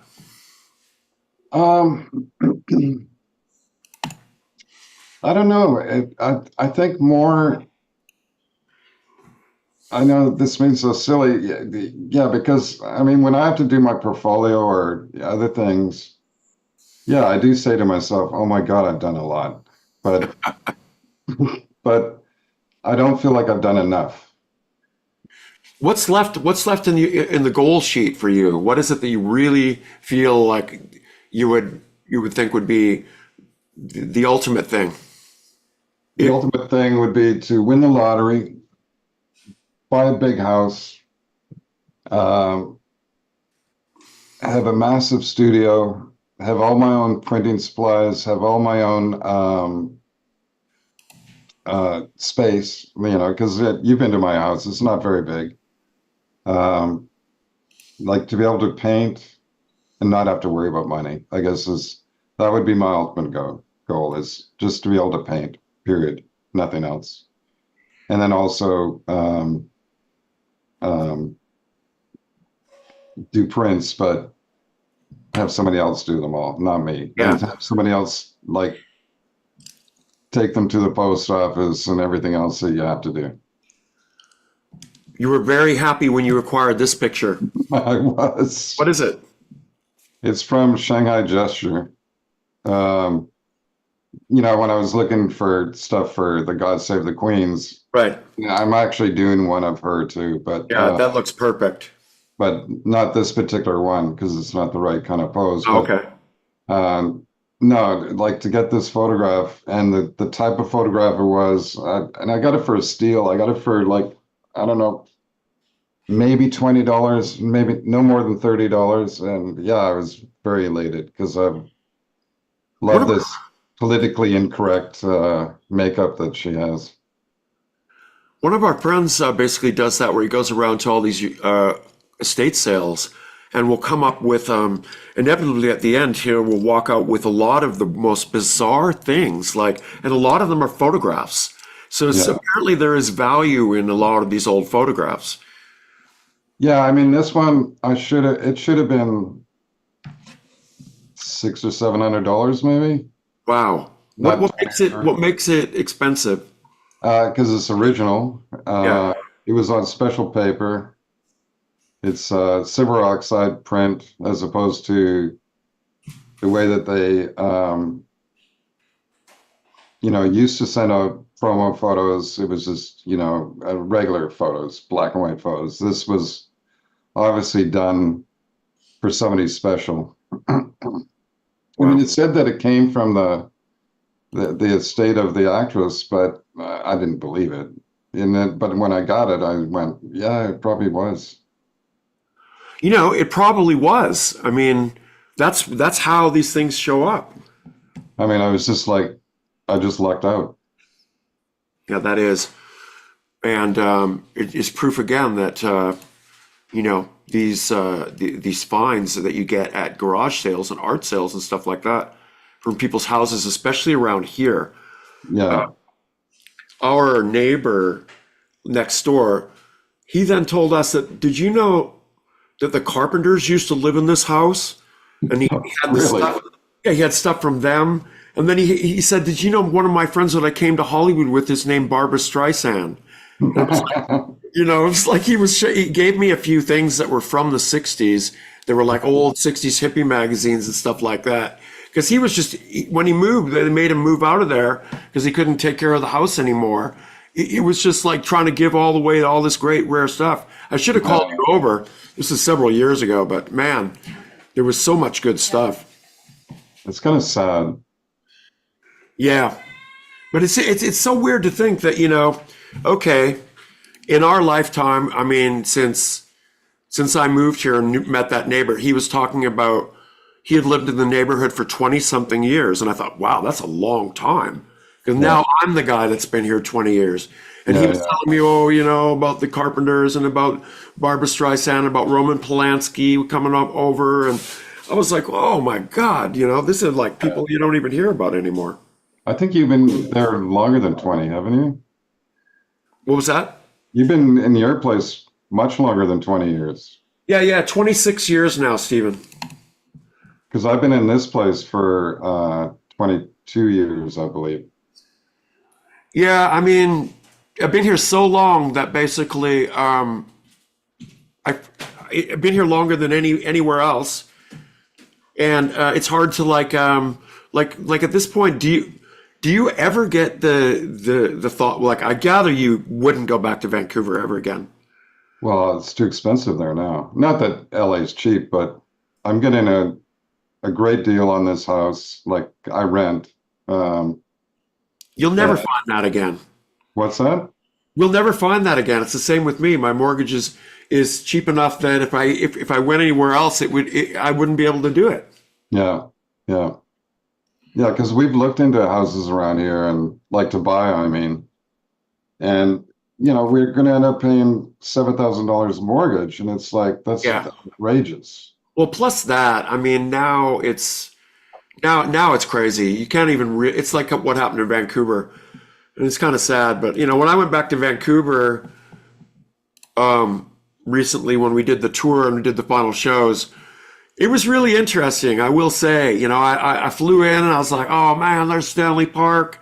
Oh Yeah, man, do I miss it? I miss that park so much.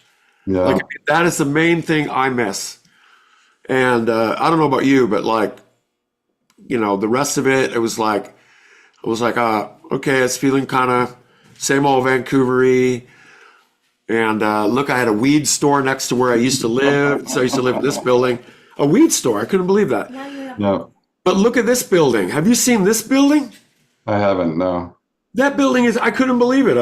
I thought like, I thought I'd seen them all, but that building is just crazy. And, you know, I went to the Sitar, and then 2 weeks later, the guy announced that he's closing for good after 41 years and thanked his customers. I thought like, well, that's timing. So in some ways I felt like going back there was like, was a reminder that there's no going back. Yeah, yeah. Yeah. I'm going up there very soon, actually. Are you? What's that? Are you going up there pretty soon again? Yeah, Yeah. You know what we should do is we should maybe talk to Bernard about another special love affair event. yeah. No, I'm going up there for family reasons. I don't think I would be in the celebratory type mood. Oh, okay. It was certainly fun to go up to Vancouver with you when we did, and though the club wasn't anything near Love Affair in any way, shape, or form, it was really fun to you know go up there and have some fun with you. 666, there it is, Kevin. Did it happen? I thought you just got a new car. I did. How is there already six? 66,000. No, it was a new used car. Okay, used car. There's you and your better half, Mariette, Yeah. Look at at that home. sweetie pie. Steven enjoying himself. Good to see you. I like this picture of you when you're young. Yeah, that's me on the left. I could tell. I could tell by your smile. Yeah, that I don't smile so much anymore, but yeah. But that's classic. Man, these guys must have been tall. You're tall. These guys must have been like over 6'2", 6'3", Oh, huh? especially Mitch, the right-handed guy. Yeah, he was very tall. Oh yeah, total Joey Ramone guy. And then the guy on the far right, Dave, who I'm still in touch with, he became a fireman and then fire chief in Calgary. Oh, awesome. And then Kevin, which is why I posted the picture in the yellow trucker hat. Yeah, he owned a siding business and stuff. And nobody knows what happened to Mitch, though, the right-handed guy. Yeah, I have a couple friends like that no one knows what happened to them. Well, I mean, they do know what happened to him. He kind of lost his mind, but Yeah. like, yeah. You posted this. You were saying that this was one of the most painful things that you ever endured was a kidney stone. Yeah. I like how you explained it with this picture. Are those actual shots What do you mean? of the rocks? No. Oh, thank God. I did post a picture of the one that came out of my penis. Jesus Christ. You did? I must have missed that one. Yeah, I did. I won't go searching for that, but that's I like that how you. I put it in the comments. Okay. Yeah, I think last time we didn't talk about a couple of other album projects that we missed, and one of them was you obviously had a friendship with Wayne from Static X, Yeah, and that's how he ended up on Greater Wrong on the Right. that's right. Yeah. You brought him in to do Useless with Danny Carey on drums and the rest of us, and I got to know Wayne only briefly before he passed away, but you knew him. You knew him quite well, right? Yeah, I knew him very well, and I really liked him. Actually, I loved the guy, and then drugs got a hold of him, and he became a totally different person. Isn't that always the case, huh? Yeah, And always so sad.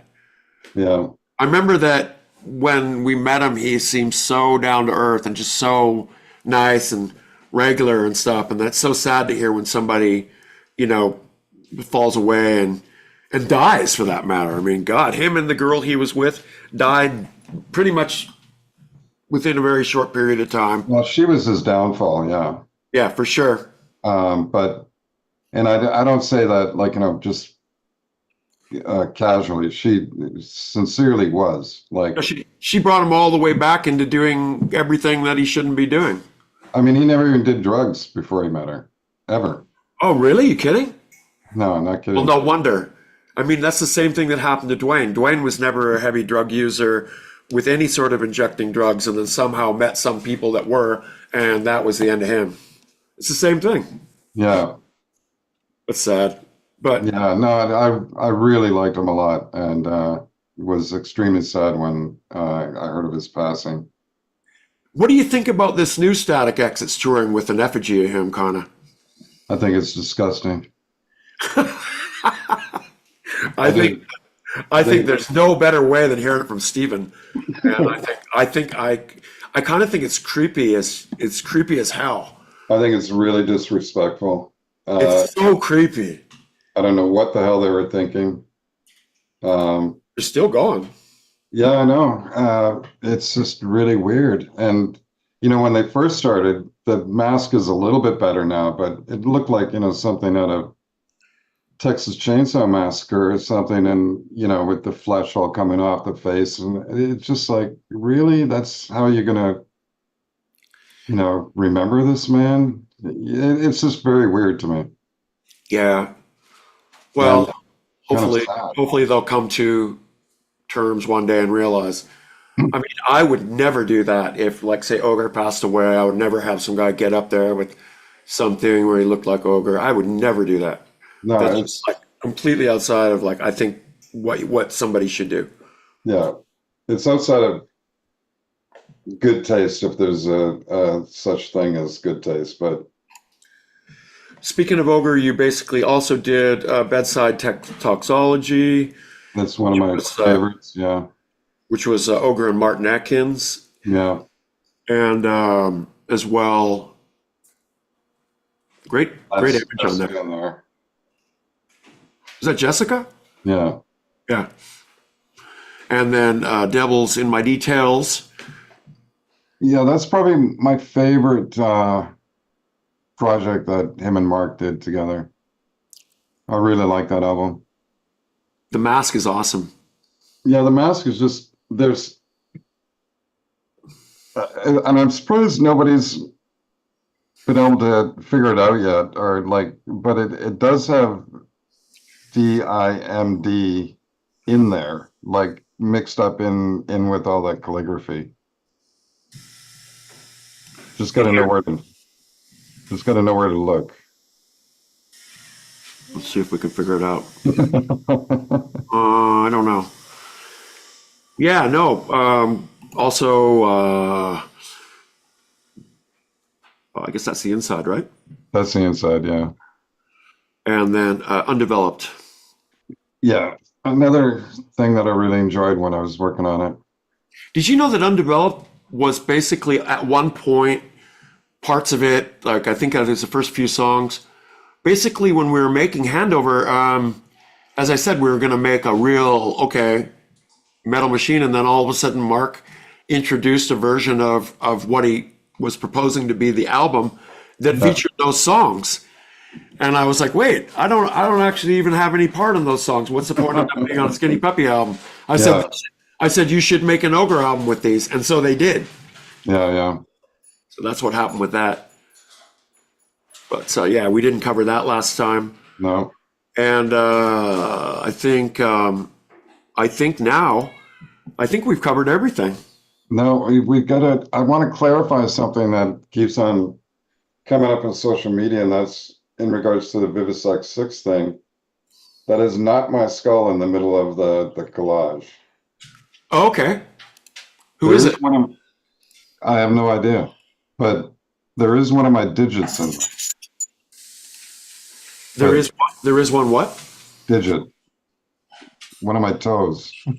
Oh, okay. So you do have a bone in there.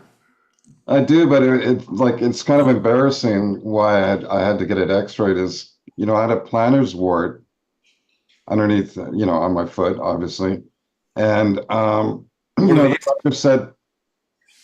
doctor said to, apply that acid stuff, right, to eat it away. And she said for 2 weeks. And so I did it for 2 weeks. And, and it was unbelievably painful. Anyway, the acid burned right down to my bone. Oh, wow. Boy, those are strong, those things.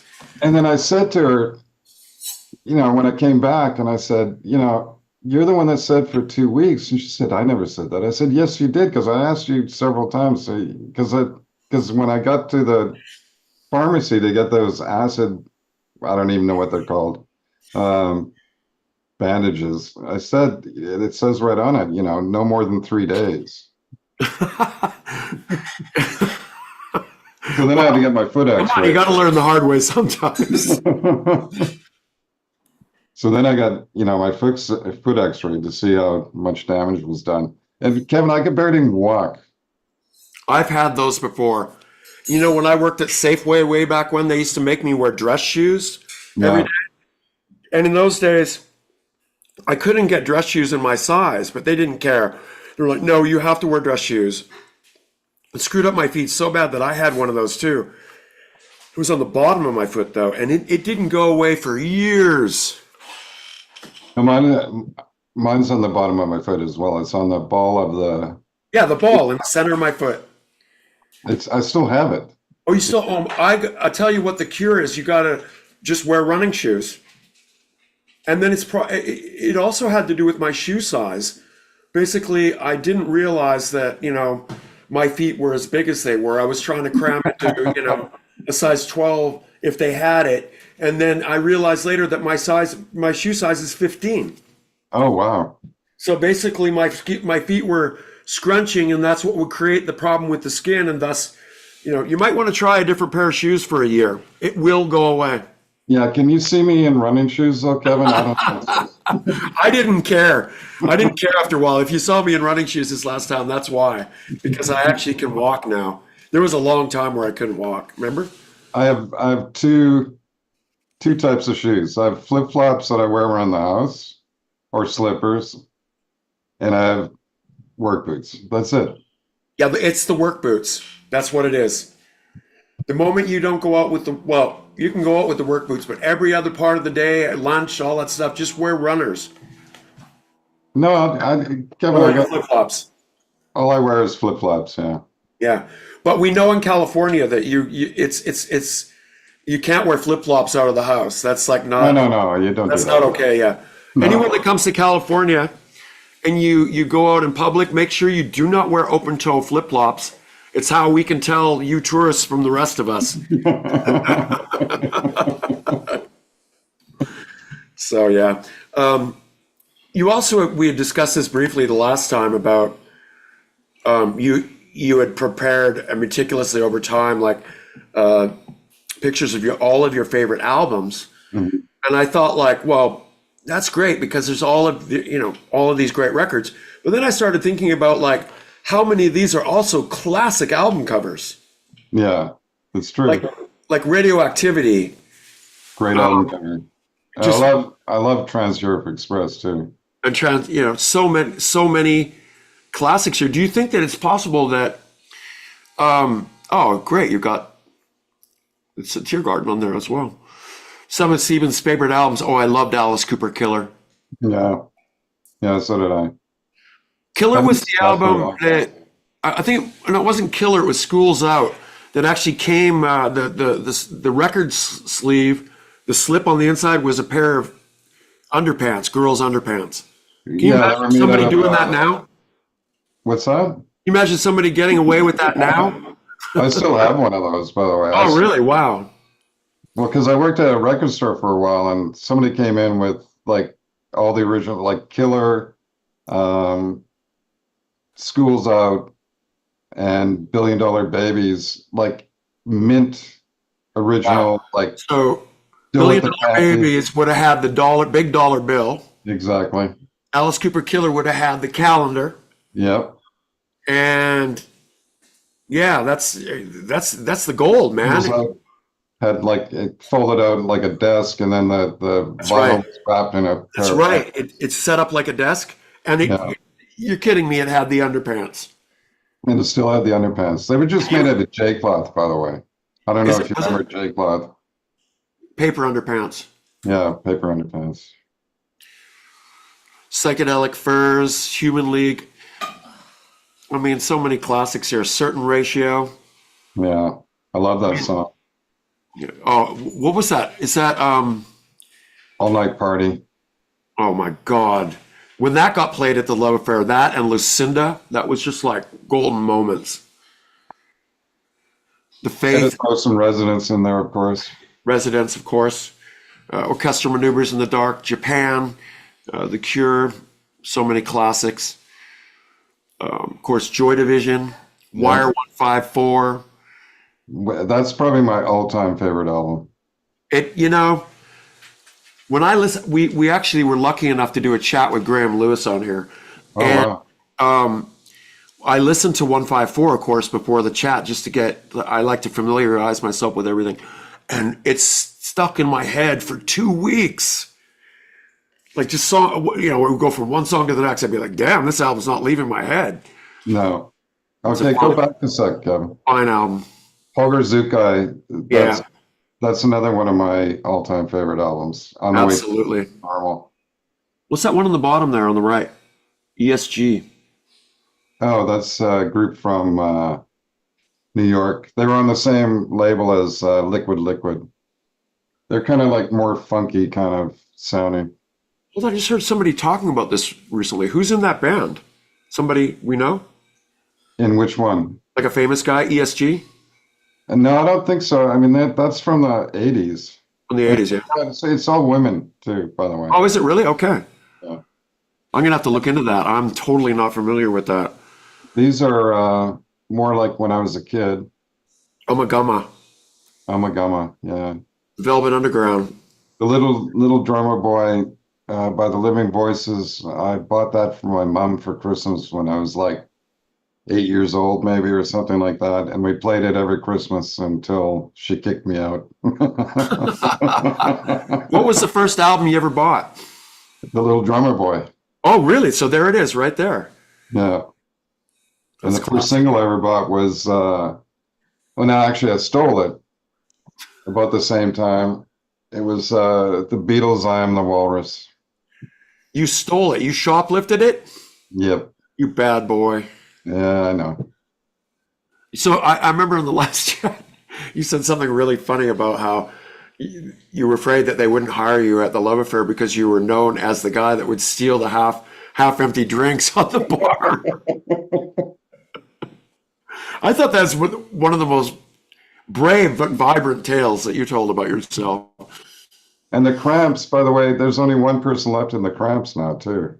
Really, yeah? Down to that. Who is alive from the Cramps still? Um, Lux? No. no. Oh, what's her name? Oh my God, I can't remember her right now. The woman, anyways. Yeah. I've got a brain fart. I should remember it. What's your thoughts on this fight that Jane's Addiction had on stage the other day? I think it's hilarious. I think it is kind of hilarious too. To see how much drama as it comes as a result of this Yeah. television marquee moon. That Public Image first album, I really got to hand it to John Lydon because, like, you know, easily he could have followed up the Sex Pistols with something that was really not so good. But I really think Pill, the first album, and there, the Metal Box in the middle, probably the Metal Box is still one of my favorite listening albums ever. Yeah, I agree. And then you've got here Life in the Bush of Ghosts, which is just, I mean, that there's nothing more timeless than that album. And you have to get the original one because they what is it? PC'd the later editions. They took out one of the songs. Oh, did they really? I didn't know that. Yeah. The Metal Box. Oh wow, you still have it. Yeah. That's one thing I will never get rid of, that's for sure. Yeah, I still have mine too up in Vancouver in storage, of course. And I don't think I ever played it either. Because I got Seriously, the huh? second edition right away. Yeah. I also have the second edition that I got on vinyl in Japan. And I was on a youth exchange trip in 1980. And can you imagine that I was playing that album in my bedroom while the host family was listening to the music while I was playing? Even I was like scared. I was like, wait, can I play this? I mean, it was like so different back in those days. Yeah. Some classics here. Lee Scratch Perry, Nick Cave and the Bad Seeds, of course. Cujo. So many. Do you have a favorite album of all time? Yeah. Wire 154. What? Wire 154. Okay, Wire 154. You know, I've had a couple of people say that to me. And by all means, it's very deserved. Because at the time when it came out, I remember that was at a time when you would go to the record store and there was so little out yet as far as like the modern movement of music that 154 was very prominently, it was a prominent thing. I remember Gary Davidson down at, what was that record store in Denman? What was that called? I can't remember the name of it, but yeah. Yeah, that was the store I'd go in and he was playing in there one day and I was like, you have to know about this. So it was. I still have if it sounds like I'm bragging or something, but I still have the original one with that came with the free 45 as well, the 7-inch single. Yeah, same here. And I actually traded that 7-inch because it was I Am the Not Fly. On the Fly. No. It wasn't I Am the Fly? No, I can't remember the songs on it. They come on the CD though. Oh, I thought it was I Am the Fly. No, I Am the Fly is from maybe Pink Flag, I think. Because I got that as a free 7-inch somewhere along the way, no label. And then that became like the thing that when I wanted to get a record one day, that was the gold in my collection. It was like, I want the I Am the Fly 7-inch. Yeah. Like, okay. I traded it for a Japan 7-inch of something, I think, blue vinyl, Japan 7-inch. And there's the new wavy kind of stuff, I guess you could call it. I'll never forget the release of the B-52s album. I mean, that at the same time, it was about this around the same time, wasn't it? No, Devo was released around the same time as Alice Cooper's School's Out. I remember seeing those two things on the rack next to each other and thinking that, wait, well, I got both and I enjoyed both, so that was pretty amazing. But I remember when B-52s came along, late '79. And they were playing it as I was the pen salesman in the next shop. And I could not, they played it all day. And they would repeat. And then I actually never got tired of that album. Yeah, I mean, Planet Claire, you can't beat a song like that. Like if I was a musician and I wrote Planet Claire, and that's the only thing that I wrote in my entire career, I'd die happy. Absolutely. I agree with you. The Pixies, Frank Black, Power, Corruption, and Lies, this New Order album, definitely, there's a sound to it that I can remember the time in Vancouver so well. It was around the time when New Order actually came and played the Commodore. We were all there, and it just was like such a vibrant period, musical time. I can't remember the song that I really like off that album. It's not coming up in my head. Your Silent Face.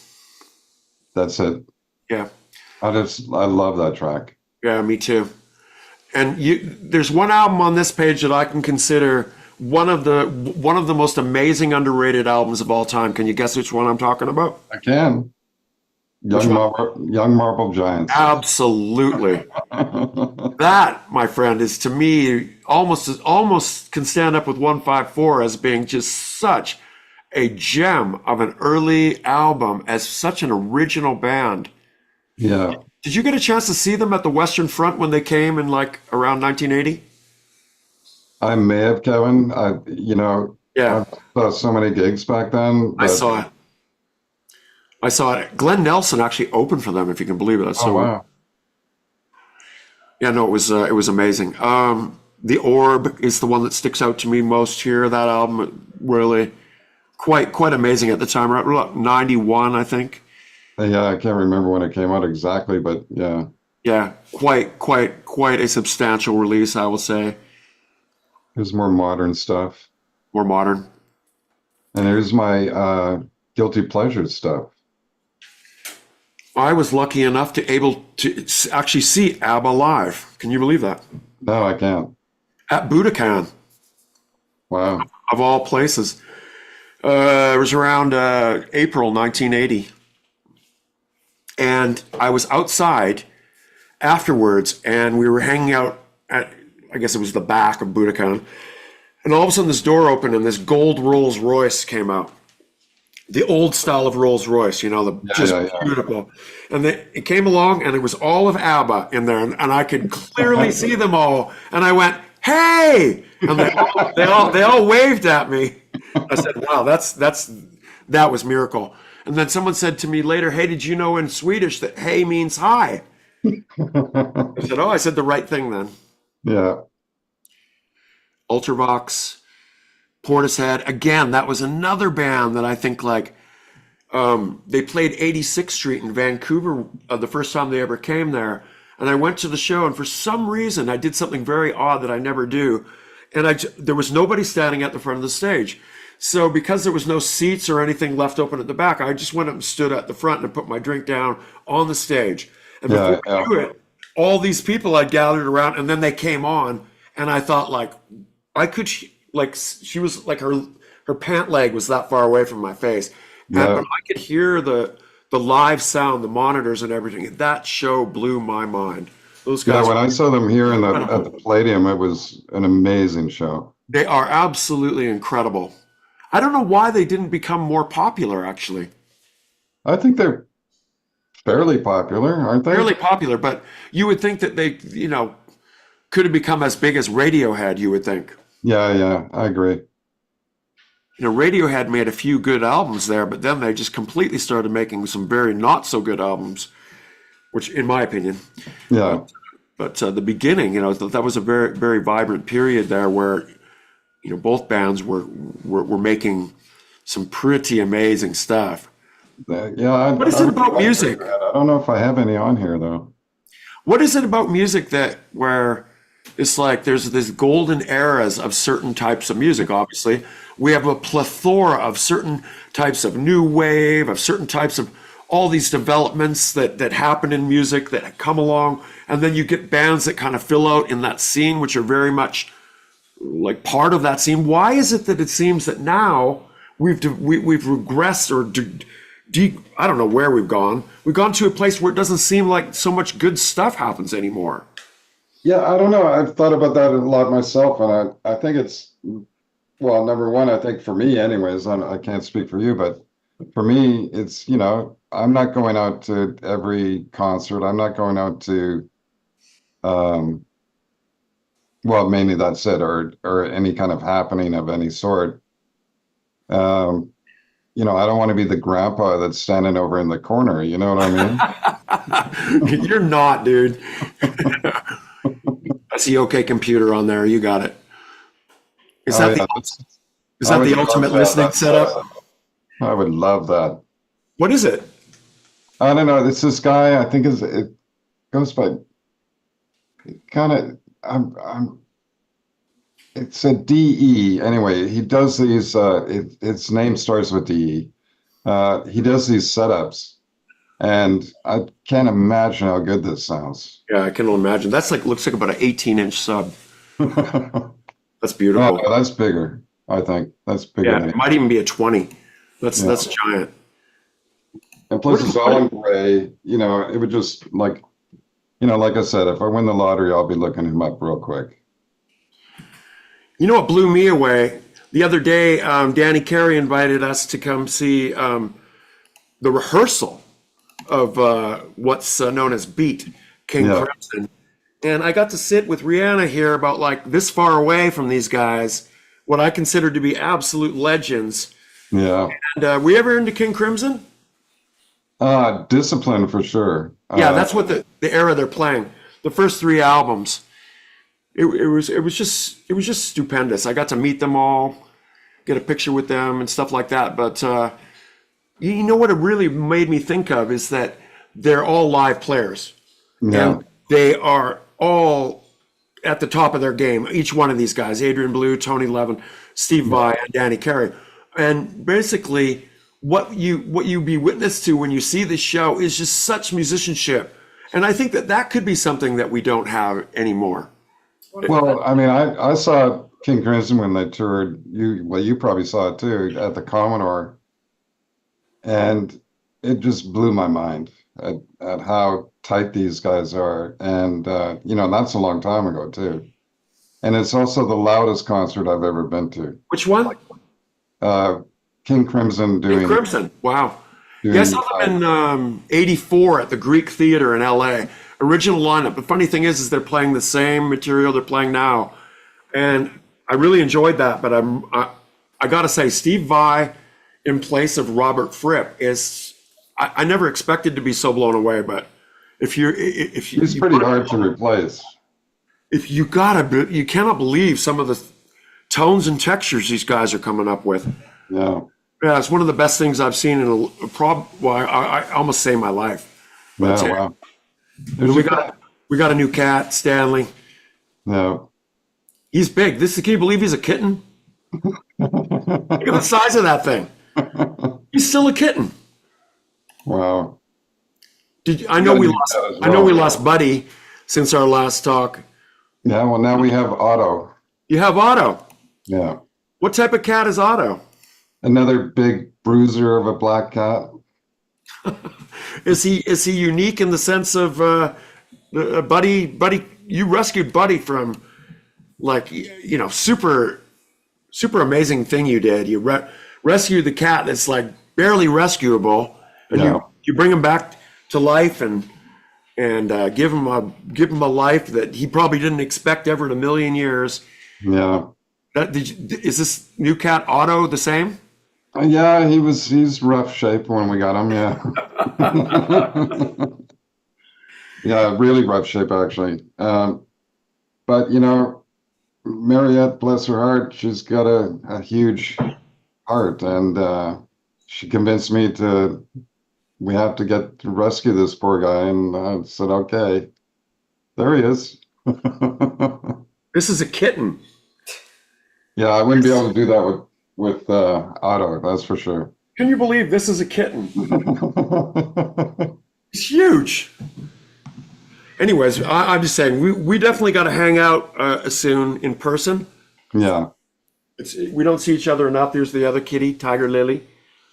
She's tiny in comparison. She's 5 years old and she's half the size of that kitten. Is Rihanna handing those cats to you? Yes. No, they're just being handed to me out of the sky. Yeah, no, we got Otto, got some surgeries done. It's a pretty amazing transformation, actually. He had no hair in his hind legs or his tail, and his eyes were really screwed up. That's Aw. the first thing we took care of is his eyes, and now he's got these big, bright, beautiful eyes, and yeah, we've had him for over a year now.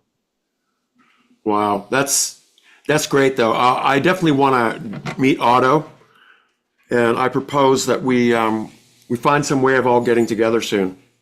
Sounds good, man. I'd love to. Sounds good.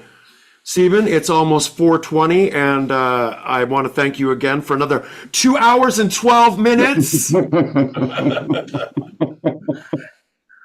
And I think I mean, as I said, you were the guy when I first thought of this, that basically I really was hoping for this discussion, and I'm so glad that in total that we've been able to like marathon this out. Yeah. Yeah, no, it's great. It's great kind of catching up. And, you think about, there isn't a lot of us left anymore, like from that whole crowd. I mean, at least keep in touch anyways. It's really occurring to me often a lot too, and especially each day as we go, you can add one more to the list as we do today with Rolly Mossman. Yeah. It's just like there's people like, everything I think about, it's like there's people passed all over the place. Almost every single facet of my life, I have to deal with the fact that, oh, you can't do that person died, or so. Yeah. So it's a harsh reality, man. I think like I'm at the point where I want to appreciate everything immensely. I want to appreciate everything for what it is. That's why it was really hard for me at the end of the tour when the second half of the tour started to go so gray and dark.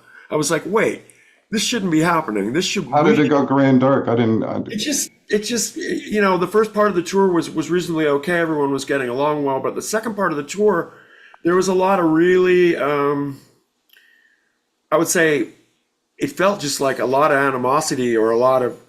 It just didn't end in any sort of way. You mean within the band, or do you mean within the band? I mean, the members of the band were fine, but Ogre and I haven't spoken since we left the stage on the last show. Not one word.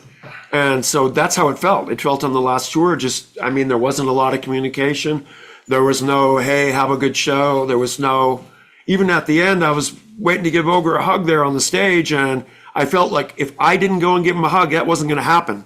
Yeah. Basically, I was really just like, it hurt my feelings. Let's put it that way. I didn't want it to end that way, and I want to have a lot of respect for what we did. And I think the only way to have that is to have respect for the whole thing.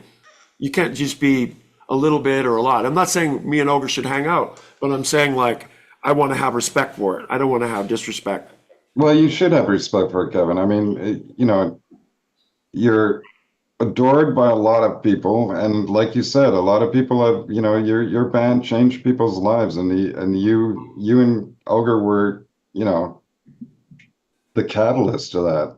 And you know, you should be proud, and you should. I know that, you know, if it did end badly, uh, maybe it'll come around.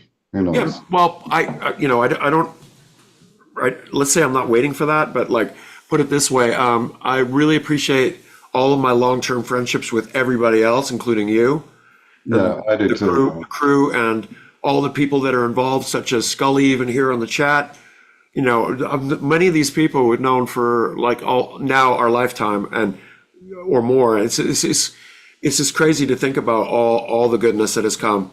So, but I just want to thank you for being a friend throughout all this time. Oh, yeah, but what am I supposed to say? Thank you? I mean, no, you're welcome. Well, no, I mean you've never been weird. You never, I mean, you never, you know, you've never been like you've never had animosity. You've never been like, you know, trouble. I just think it's been a positive energy. Yeah, well, you know, you don't have to live with me, so I suppose there's that. Well, So I anyway, think you be a bitter, cynical son of a bitch, that's for sure. I think that I find it quite hilarious. I think you have one of the most infectious laughs of any of my friends. So basically, when you start laughing, I'm laughing no matter how dark. Well, I wish I laughed more, but my teeth are a mess right now, so you know, I usually have to do this when I'm laughing. That can happen, right? I mean, as you get to these ages, and we go to the dentist, and they start to give you know, the warning signs. Oh, I hate it. But I just went for a medical checkup the other day, and I hadn't been for 4 years, and I thought like, I'm kind of scared. Yeah, And I got my numbers back, and they told me that I'm healthier than I was than over 10 years ago. And they said, I yeah. don't know what you're doing, but keep it up. And I actually had expected them not to say that. I'd expected them to say, whoa, what do we got going on here? You know, almost. So it Yeah, is the a same good, thing happened to me the last time I had a physical and stuff. I mean, obviously these are bad, and yeah. I'm starting to feel cigarettes now, like whereas I never used to before.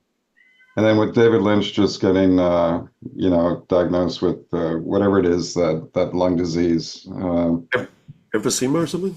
emphysema, but no, it's got like initials. You know, I'm worried about that. Lung cancer too, obviously. But Yeah. yeah, but the same thing happened to me when I went to the physical, and they said, "Wow, what do you do? Work out?" And I said, "No, no." And it's like maybe some of us are just lucky. Knock on wood. Well, they were asking me like what do you think is the main thing that you did that was the difference? And I said, Smoking I pot. drink a lot more water. Yeah, that's what I got to do too. I drink a lot more water than I ever have, and I Okay. can say that that was probably a testament to the good checkup. Rihanna's putting her thumb up, which means good or bad. Usually thumbs up means good. Okay, good, yeah. But anyways, Steven, I want to thank you for this chat again, and as I said, let's meet up. And to all the Patreon fans that requested you, I hope I have covered the basis and all the questions that you guys had. And thank you for your support. And you're largely a part of the reason why this all happened. So, Oh, Steven, thank you for being with us today. thanks for having me, Kevin. Love you. Love you.